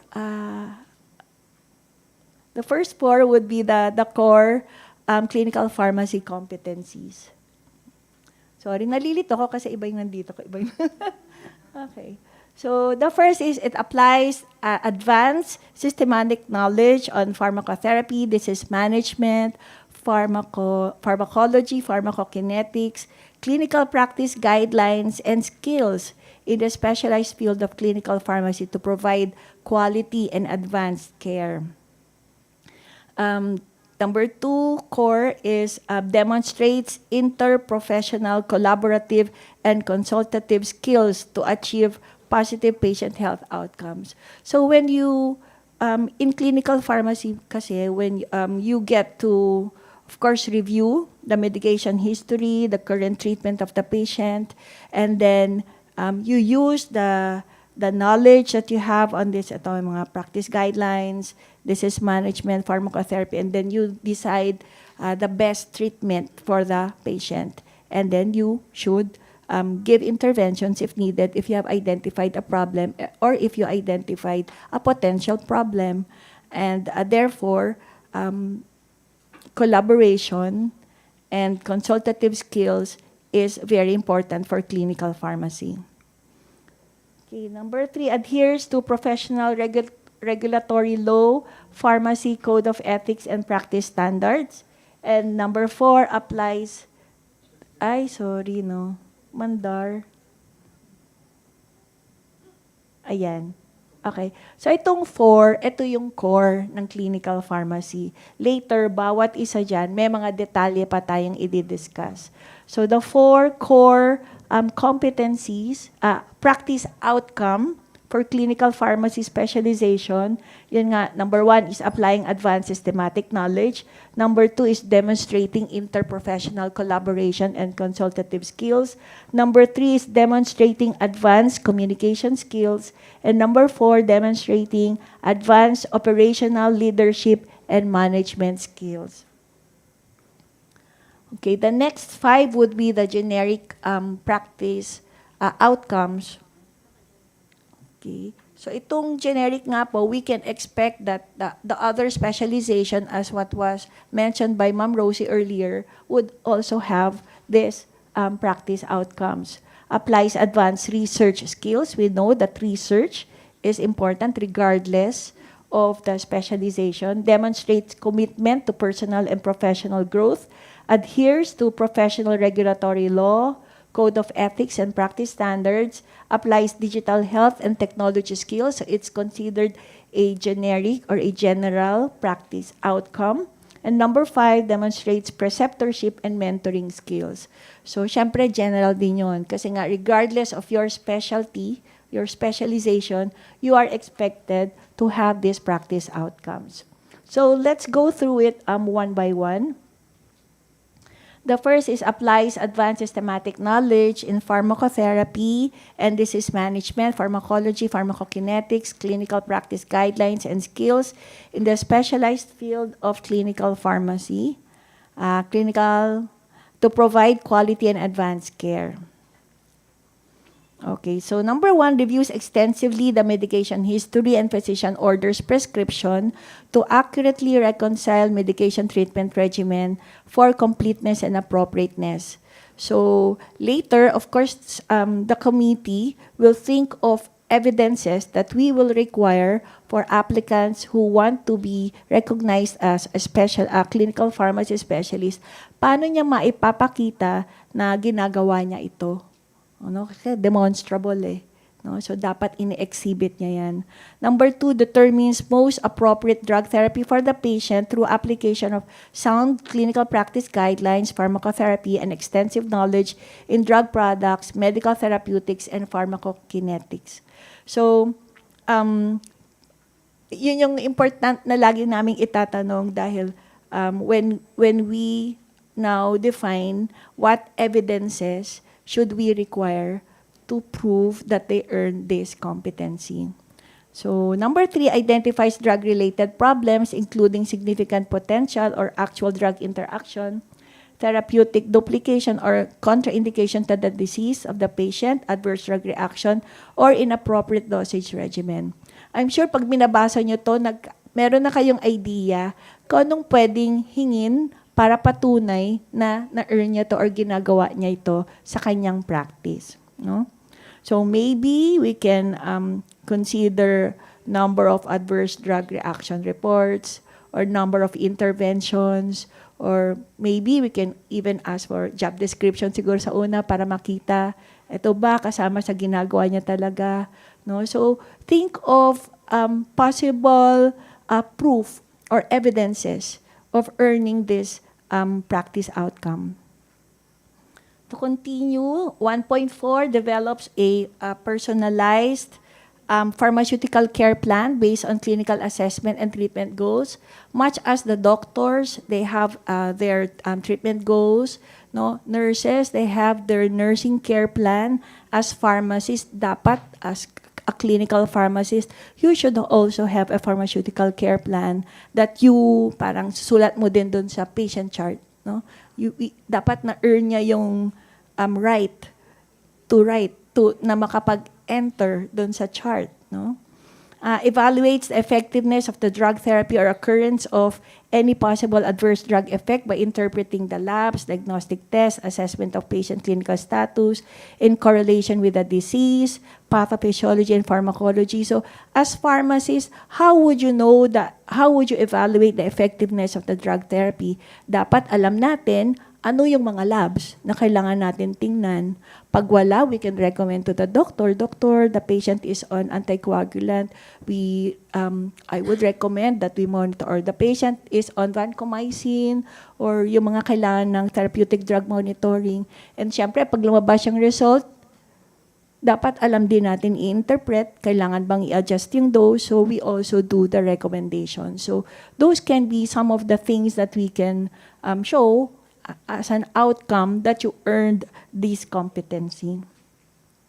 And lastly is recommends pharmacological and non-pharmacological interventions through sound clinical judgment on risk-benefit assessment of the drug therapy to manage the disease of the patient and address the drug-related problems to prevent patient harm. So very important is the clinical pharmacy should give interventions. It does not stop with just identifying the problem. No? And syempre, pagkasama, pag identify mo ng problem and pagbigay ng recommendation, yung skill on how you communicate and persuasive skill, no? With the doctors and with the team is very important as well. Okay, so the next PPO is demonstrates interprofessional, collaborative, and consultative skills to achieve positive patient health outcomes. 2.1 applies persistent, no? Dapat pala makulit. Kasama pala sa persistent and persuasive skills in providing pharmacist interventions. So you would imagine na siguro hingan to ng number of interventions, no? At ano yung proof, no, to the healthcare team in addressing identified potential or actual drug-related problem, thus optimizing the drug therapy of the patient. So inisip namin maaring number of interventions lang ba, or dapat nag-result siya sa positive patient outcome, di ba? So, hindi lang in-accept yung intervention, nakatulong ba talaga siya sa pasyente? Up to that level, we can consider that. Okay, actively participates in different collaborative activities that require medication expertise of the pharmacist in their implementation. So, ang maaring siguro, you would imagine na we can ask what are your contributions or participations in other collaborative activities in your hospital where the expertise of the pharmacist is needed. For example, perhaps in there's a transplant team or a medication safety team or a multidisciplinary team rounds, or the team that evaluates the medication error, pwedeng kasama yun sa proof or evidence. Serves as a consultant to the healthcare team in providing guidance on medication management and giving updates on new drugs. Maybe kasama yung you're being invited or you conduct training to the nurses, to new hires, even to the doctors. No? Sa amin po kasi basta gamot, pharmacist ang nagte-train, kahit doktor pa yung audience or yung tuturuan, alam nila na paggamot, pharmacist yung hihinga ng tulong. 2.4 implements continuity of care practices during patient transitions between care settings and promotes patient safety. We want to highlight that the role of the pharmacist is very important sa mga transitions of care. No, during admission, during transfers from regular room to ICU, from ICU to regular, from regular to being discharged. Those are the different transitions of care, and the role of pharmacist in doing reconciliation is very important in those instances, and that should promote safety. No, pwedeng evidence, walang medication error. Di ko lang nakatingin kay Sir Aldrin. No? 2.5 synthesizes the drug therapy plan of the patient for monitoring of adherence and provision of intervention as necessary. So, paulit-ulit dalawang beses nang sinabi dito na dapat as a pharmacist, you intervene, you provide interventions, you give recommendations. No? Including appropriate documentation, use of digital tracking tools, and development of structured intervention plans to support optimal adherence. And 2.6 serves as a medication expert consultant to the healthcare team during interprofessional activities. This would include Sa ngayon po kasi, like siguro sa aming mga ibang hospital, sinasama na yung pharmacy sa multidisciplinary rounds with the doctors, no? So you serve as a consultant. So di ko sure, pwede siguro baka may interview, di ko alam sa atin. Di pa kami nag-uusap on how we can prove this, how the patient, how the clinical pharmacist participates in the healthcare team during interprofessional activities, not limited to patient visits, pwede ring medical missions, while also providing mentorship and demonstrating leadership. Okay. Next, number 3, practice outcome is demonstrates advanced communication skills. Actually, pinag-usapan namin to. Ano pa bang i-advance sa communication skills? So, medyo pag-usapan pa kung ano nga bang advance ano pa ba i-advance natin sa communication skills. So, ang details lang na nilagay namin. I hope you understand some of the items here po kasi is kasama doon sa required kasi ang gumagawa ng specialization track, hindi lang pharmacy, iba-ibang professionals, no? So tayo, we belong to the health cluster. So minsan pag nag-meeting, kasama yan mga iba-ibang health professionals. And there are practice outcomes that are expected, especially dahil pare-pareho tayong mga health related na mga profession. So 3.1 communicates effectively through various modes of delivery utilizing modern communication technology. 3.2 demonstrates effective communication skills in the conduct of patient medication counseling. We know that patient medication counseling is basic. I mean, minimum kailangan yan sa clinical pharmacist, no? To provide relevant drug information for the promotion of treatment adherence. Okay. Number 4, demonstrates advanced operational leadership and management skills. So yung kung first 3 is focus on the patient, number 4 would be focusing on your operational leadership and management skills. So sa operations nung pharmacy, basically. So provides medication management oversight in the implementation of medication management and use programs, policies, guidelines in the proper use of medications. So as a clinical pharmacist, dapat maipakita niya na meron siyang contribution doon sa mga MMU policies and standards and guidelines. Actively participates in formulating MMU policies and guidelines and initiate system improvement projects and innovations to promote patient safety, operational efficiency, and patient satisfaction. 4.4 implements quality control and quality assurance protocols to ensure safety, quality, accuracy, and effectiveness of medication therapy. So, meron pa. 4.5 implements patient safety initiatives and protocols such as medication recall and medication error prevention strategies to prevent adverse drug event. Okay, so pag merong error, kasama yung clinical pharmacist na nag-i-evaluate the root cause, and nag-recommend system improvement changes to make sure that you improve the system or the processes in MMU. So the next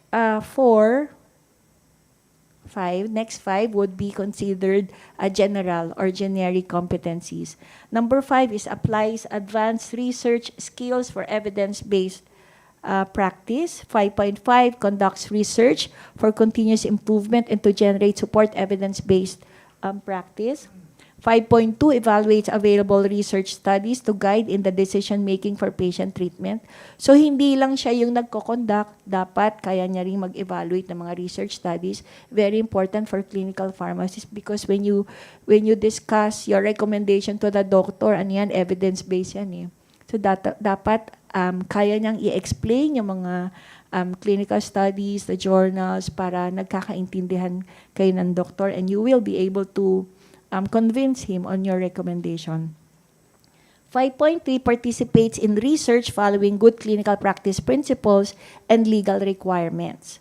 Okay, so pwedeng di ikaw yung main na principal investigation, you can participate. And the research, pwede siyang practice research, not necessarily yung mga ano. 6 is demonstrates commitment to personal and professional growth. This is a general or generic outcome, proactively identifies knowledge and skills gap, and commits to continuing professional development, training, and lifelong learning. So, maari dito, as an evidence, ano yung mga, the training that you continuously attend to or you get, no? Na dapat yung a-attendan mong mga training related sa iyong practice. Okay? 7, adheres to professional regulatory law, pharmacy code of ethics and practice standards.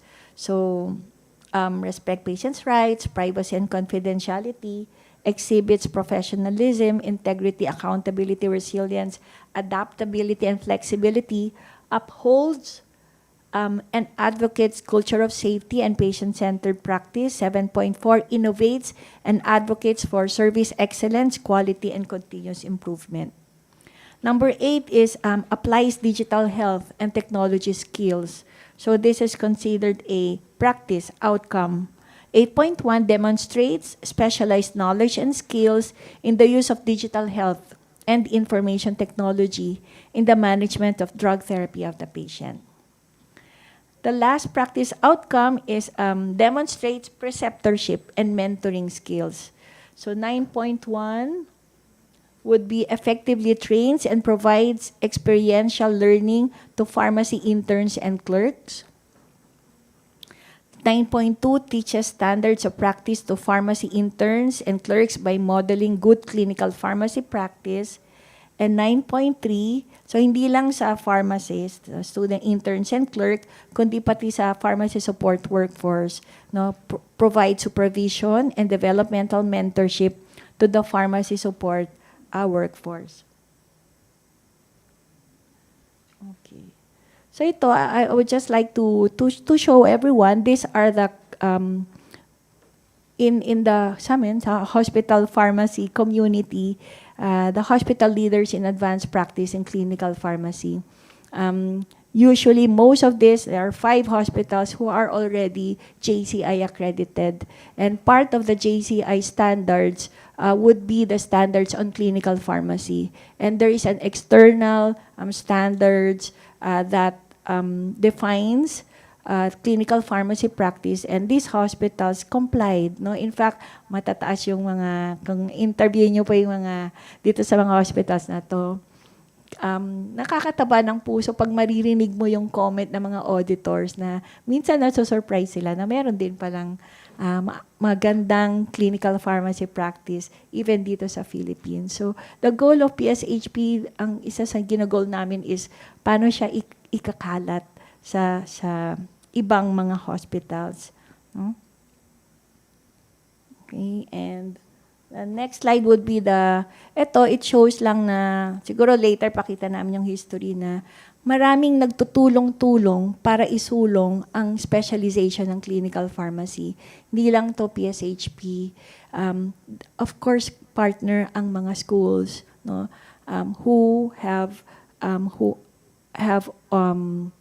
offer the learning outcomes of our future professionals. No, kumbaga sa PSHP practice na yan eh. Pero bago pa yon, handa ba?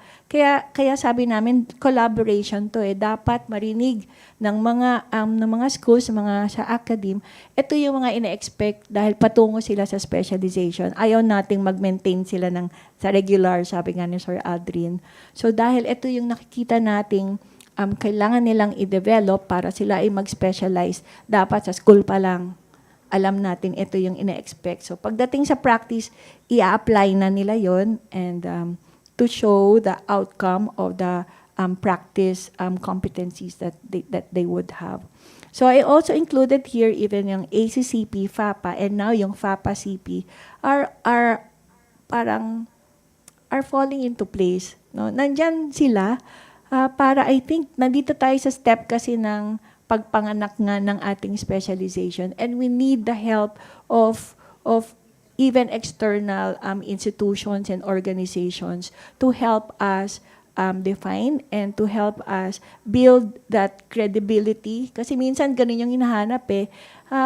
Pag kami nasa station, tatanungin, ano yung meron ka para Parang para paniwalaan kita. Meron ka bang added knowledge? Siyempre kasi mga doktor yung doctors meron silang specialization, di ba? Sa atin, wala pang ganun. Pantay-pantay pa lang ngayon.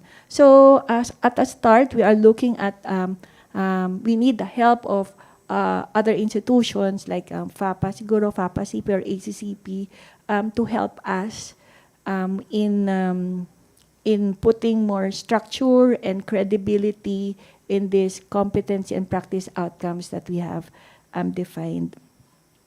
So finally, I'd like to end with this verse. This one of my favorite verses.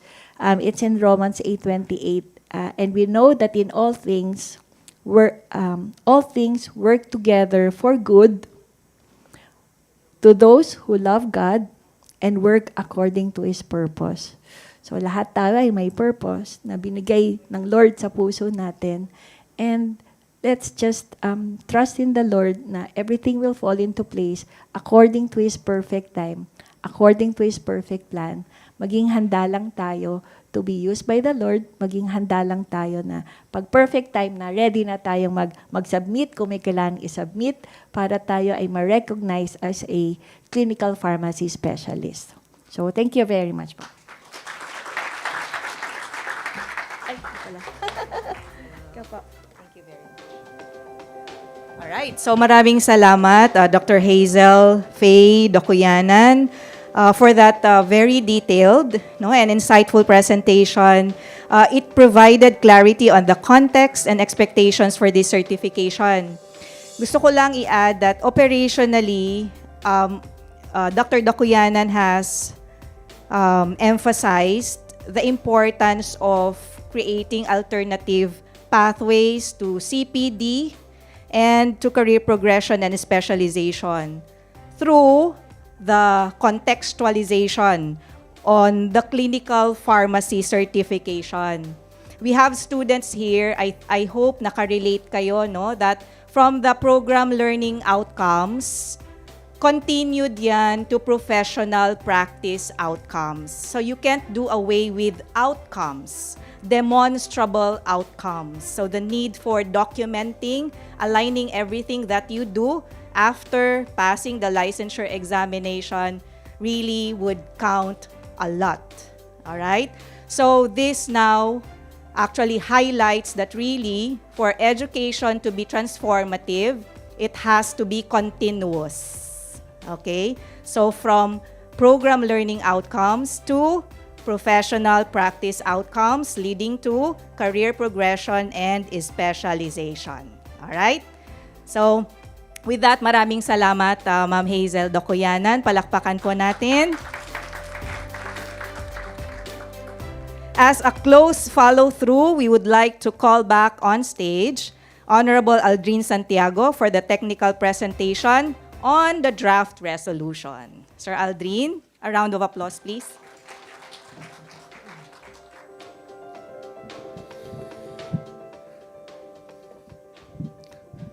So again, good morning everyone.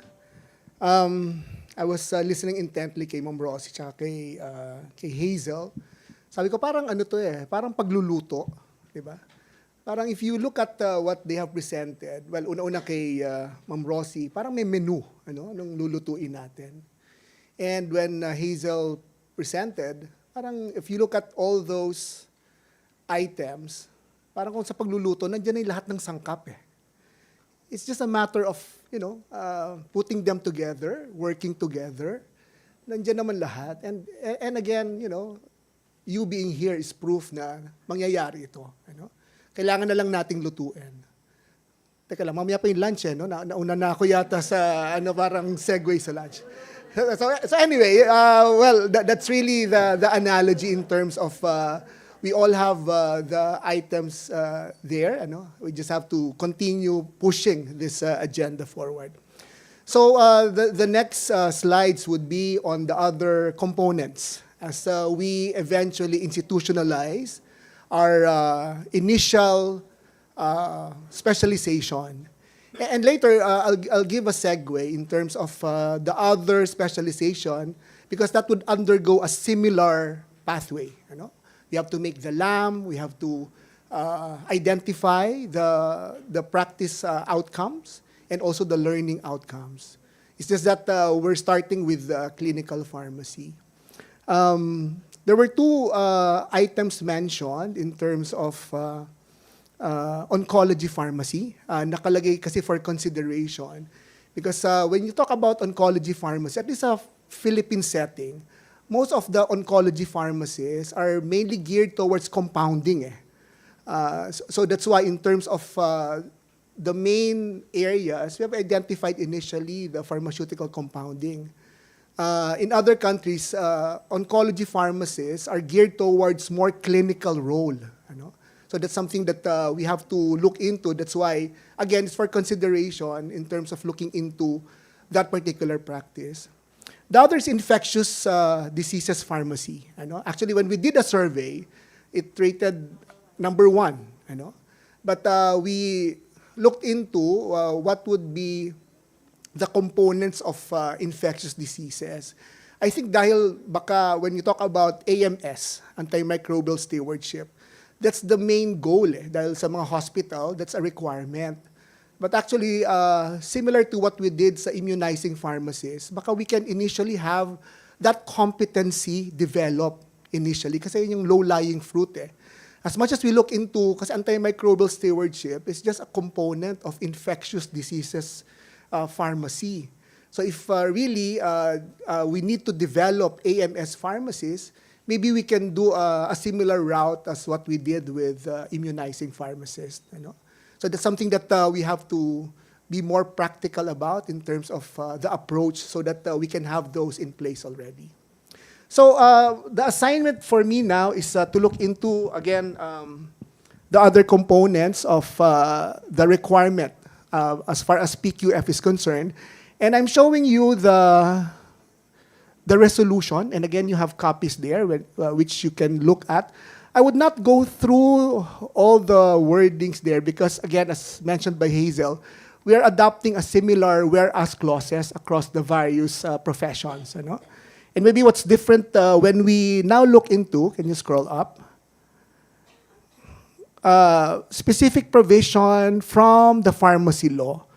And that's in the whereas, section 2 of RA 10918, where we place there the statement of policy in the law, where I would like to just highlight the next paragraph, that the state shall develop and nurture competent, productive, morally upright, and well-rounded pharmacists whose standards of professional practice and service shall be excellent and globally competitive through regulatory measures, programs, and activities that promote and sustain their continuing professional development. And there's also the provision in the law where the board accredits specialty boards based on the criteria that it shall establish and prescribe. So again, in terms of the law of pharmacy, the PRL, it really provides for the adoption of specialty boards. Going down the resolution, here we also place what's there in other countries, because like clinical pharmacy is something that is widely practiced, and we mentioned there that there is a continuing shift in the role of pharmacists from product-focused function toward patient-centered clinical pharmacy services and advanced practice, with pharmacists increasingly integrated into multidisciplinary healthcare teams to optimize medication therapy, improve patient safety, and enhance health outcomes. And we do benchmark, and I think even in your classes of clinical pharmacy, you would note certain organizations that would really advocate for the advanced practice in clinical pharmacy. We also put in the whereas in terms of in the Philippine setting, hospitals, specialty centers, and other health facilities have demonstrated an increasing demand for pharmacists with advanced clinical competencies. So as much as clinical pharmacy is widely practiced in hospital, again, in other facilities, even community practices clinical pharmacy. So talagang clinical pharmacy would be in various areas, so community and hospital. It's just that in the hospital, it's a more closed system where you have the doctor and nurses, where interprofessional collaboration would really be evident. But for this particular offering, this would not be limited with hospital. That's why we put it also in the resolution. Okay, going down. All right. Okay, so we also have the definition of terms, and number 4, we place there the definition in the pharmacy law, where it refers to any patient care provided by a pharmacist through pharmacologic and non-pharmacologic strategies that promote the appropriate selection and utilization of medication to optimize individualized therapeutic outcomes, prevent diseases, or achieve wellness. So again, this would be very much aligned with what Hazel presented earlier with regards to the professional practice outcome. Okay, the others are the definition of terms which I mentioned already earlier. So let's now go to the section 2. Can we go down? All right.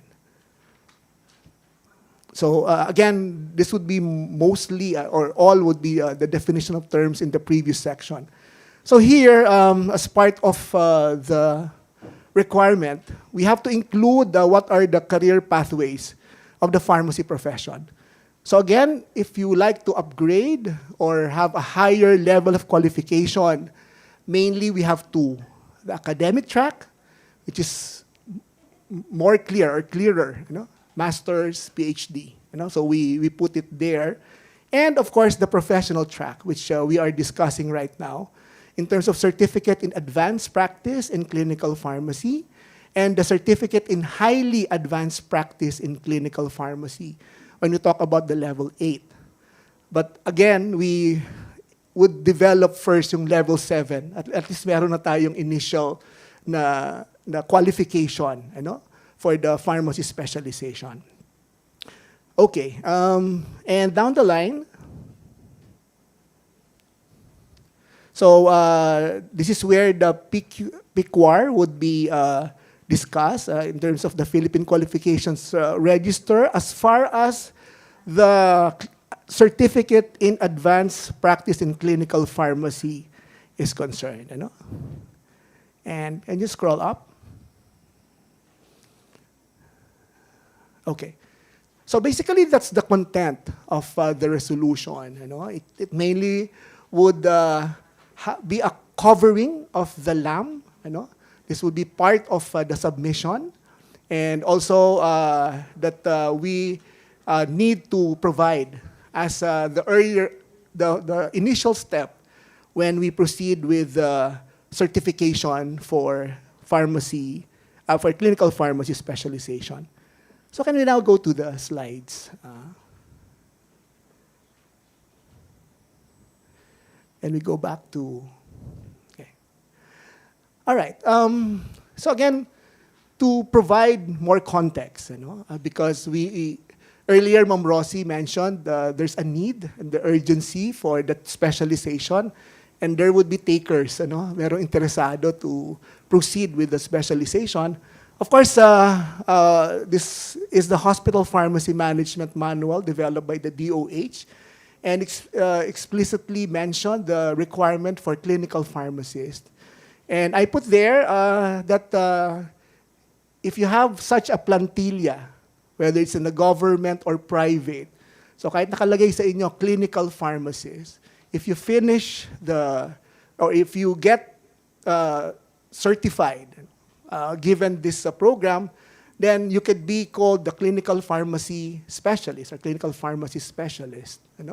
Just to distinguish, kasi although it's a staff level position, given the area of assignment, then we can attach perhaps a specialist in that particular level of the staff. Okay, next slide, please. Okay. Again, the job description, it was mentioned in the manual. Then these are activities that have been taken into consideration in our PPO.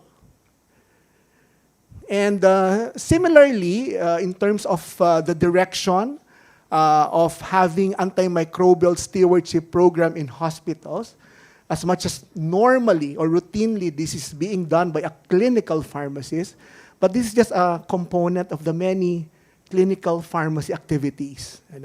That's why I mentioned earlier in terms of looking into particular competency, then maybe this is also something that we can work on, in terms of certifying our AMS pharmacist. If hindi pa natin maabot agad yung infectious diseases pharmacist. Okay?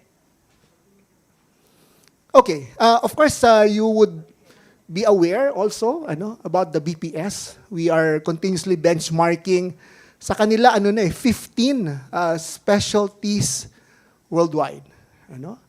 So we're nahuhuli tayo in terms of the implementation. Curiously, the nearest would be the pharmacotherapy. 1988. Sabi ko kanina, life begins at 40. Pero tapos 40 years na eh. Talagang life begins at 40. So talagang dapat maituloy na natin to dahil in 2028, 40 years na yung pharmacotherapy specialization. It's something that we can really start. And dapat 2028 meron na tayong ma-certify, or before that ng ating clinical pharmacists. So again, we're doing a lot of benchmarking in terms of how others are doing it. Okay, so my final slides would be our next steps. Okay, so ano pa yung kailangan natin gawin? Of course, sabi nga ni Kuya Boy, tara usap tayo. So later, after lunch, please provide us with your comment as we try to improve what has been presented in terms of the LAM, actually the PPOs and LOs. But again, given that we have a new format, then as of now, the committee will be mapping the PPOs and LOs with the new PQF domain and descriptor. So we go back and redo the LAM that we have developed. So yan yung immediate na kailangan gawin ng committee. Okay. After we have finished at least the initial program, and while we're developing the others, this would be the next step. So after we finish the requirements for the clinical pharmacy specialization, eto na yon. Hazel was mentioning about ano ba ngayon yung kailangang parameters or competency na makita. And that's where the implementing guidelines would come in terms of, say, an entry requirement. Who would qualify to be assessed? Dapat ba 4 years in practice na? Because like engineering, ang minimum nila is 4 years. Gusto pa nga taas ng 5 to 7 years eh. Because mas matured or they can already demonstrate consistently certain outcomes that they've written in their specialization. Okay? Duration of the program. If you would undergo a structured training program, similar, say, to doctors, how long would the program be? Matrix of professional portfolio and corresponding qualification framework credit. What mga micro-credentials that can add up for you to earn the clinical pharmacy specialization. Hazel mentioned about, again, individually ito in terms of how many interventions, or hindi na interventions, how many interventions were accepted by the doctors. How many charts or medication profile have you reconciled? Okay? And others, and ADR that were reported, properly documented, reported to FDA as part of our regular duty and activity as far as regulation is concerned. So we'll now drill down to those details so that there would be objective parameters in looking at that particular aspect. So mainly we would have that particular items in place. I have to make mention, that we need a specialty society, Kailangang maisabay ito if there would already be societies. But at the same time, hindi lang naman yung society, but if you look at the definition based on the resolution, the definition of a specialty society/organization, it refers to an organization composed of expert or specialists. So even those, so you have the organization, pero yung members ba nila, are they considered expert in that particular field? Okay. So again, per specialization, if we finish compounding, so meron kang group of mga nagko-compound, and expert ba yung natayong grupo nila? And of course, this would be an SEC registered organization. Common to the different specialty organization and categories, they have to provide a structured training program, modules, and quality assessment mechanism, quality assurance mechanism. Ibig sabihin, again, although we would need to discuss, kasi kung wala pa talaga tayong certified or accredited or qualified na clinical pharmacist, kailangan mag-grandfather clause para meron ka identified. Who would start that particular specialty society or organization based on the parameters given? Because eventually, you'll entrust them that they would do the actual certification amongst them. And similarly, good thing Hazel mentioned the practice setting, kasi dapat talagang may practice site for them to undergo the training. Again, to differentiate academic with professional track. Professional track is really about practice. Iba talaga sa actual area where you need to practice that particular specialization. Earlier, Dr. Ramos, Prof. X mentioned about Unilab having compounding. So we need aseptic compounding to be, say, a site for those in terms of pharmacy compounding. So it's something that we can work together. So lahat naman, we would welcome a collaboration towards the actual assessment and practice for a particular specialized area. So again, whether you're a specialty society organization or other specialty categories, then it's important for that organization or entity to have a structured training program and quality assurance assessment mechanism. So similar, again, mas madaling ma-visualize for doctors, when they would have certified cardiologists, anesthesiologists, etc. So that's how we look that you have pharmacy specialty group doing that. Okay. We need to think about this early on, because for Section 2, in terms of the implementing guideline based on the PRC regulation, there shall only be one accredited specialty society, organization, or other specialty categories per professional title. So if there would be, as of now, thinking of forming their group, baka we can have initially already talking to each other rather than later on nagkakaroon ng competition, di ba? So, coalition, ang tawag namin nila Hazel sa mga hospital, baka may alliance, parang gano'n. Parang Justice League, parang gano'n, that we can work together. Total, as of now, we don't have that group that, well, to my knowledge, that would be aligned. So, better, that's why it's very important that we had this discussion and presentation. Because eventually, we need that specialty group, specialty organization. Per specialized area. It's not like one group for all specialized. It should be per specialized. So it's something that we need to think about ngayon pa lang.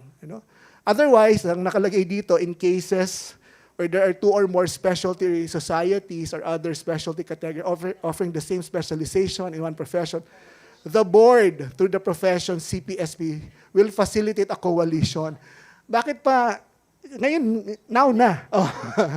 So we need to really work together and think about towards this direction. No? Okay, and finally, something to, although again what we mentioned earlier would be level 7. Level 8 would be something that eventually we need to develop. Pero very high ang expectation for level 8. So far, based on the description, level 8 is a transformative and field-shaping performance in the particular area. So you would imagine clinical pharmacy on an advanced level. A highly advanced level would already be someone who have transformed the practice. Okay? So without going through the PPOs and LO, think about itong mga terms na to, transformative and field-shaping performance. So with that, I thank you. And later, I'll just give the the mic to Ma'am Net. But mainly, these are the things that we would like to present to you. And we welcome your comments and suggestions later on. Maraming pong salamat.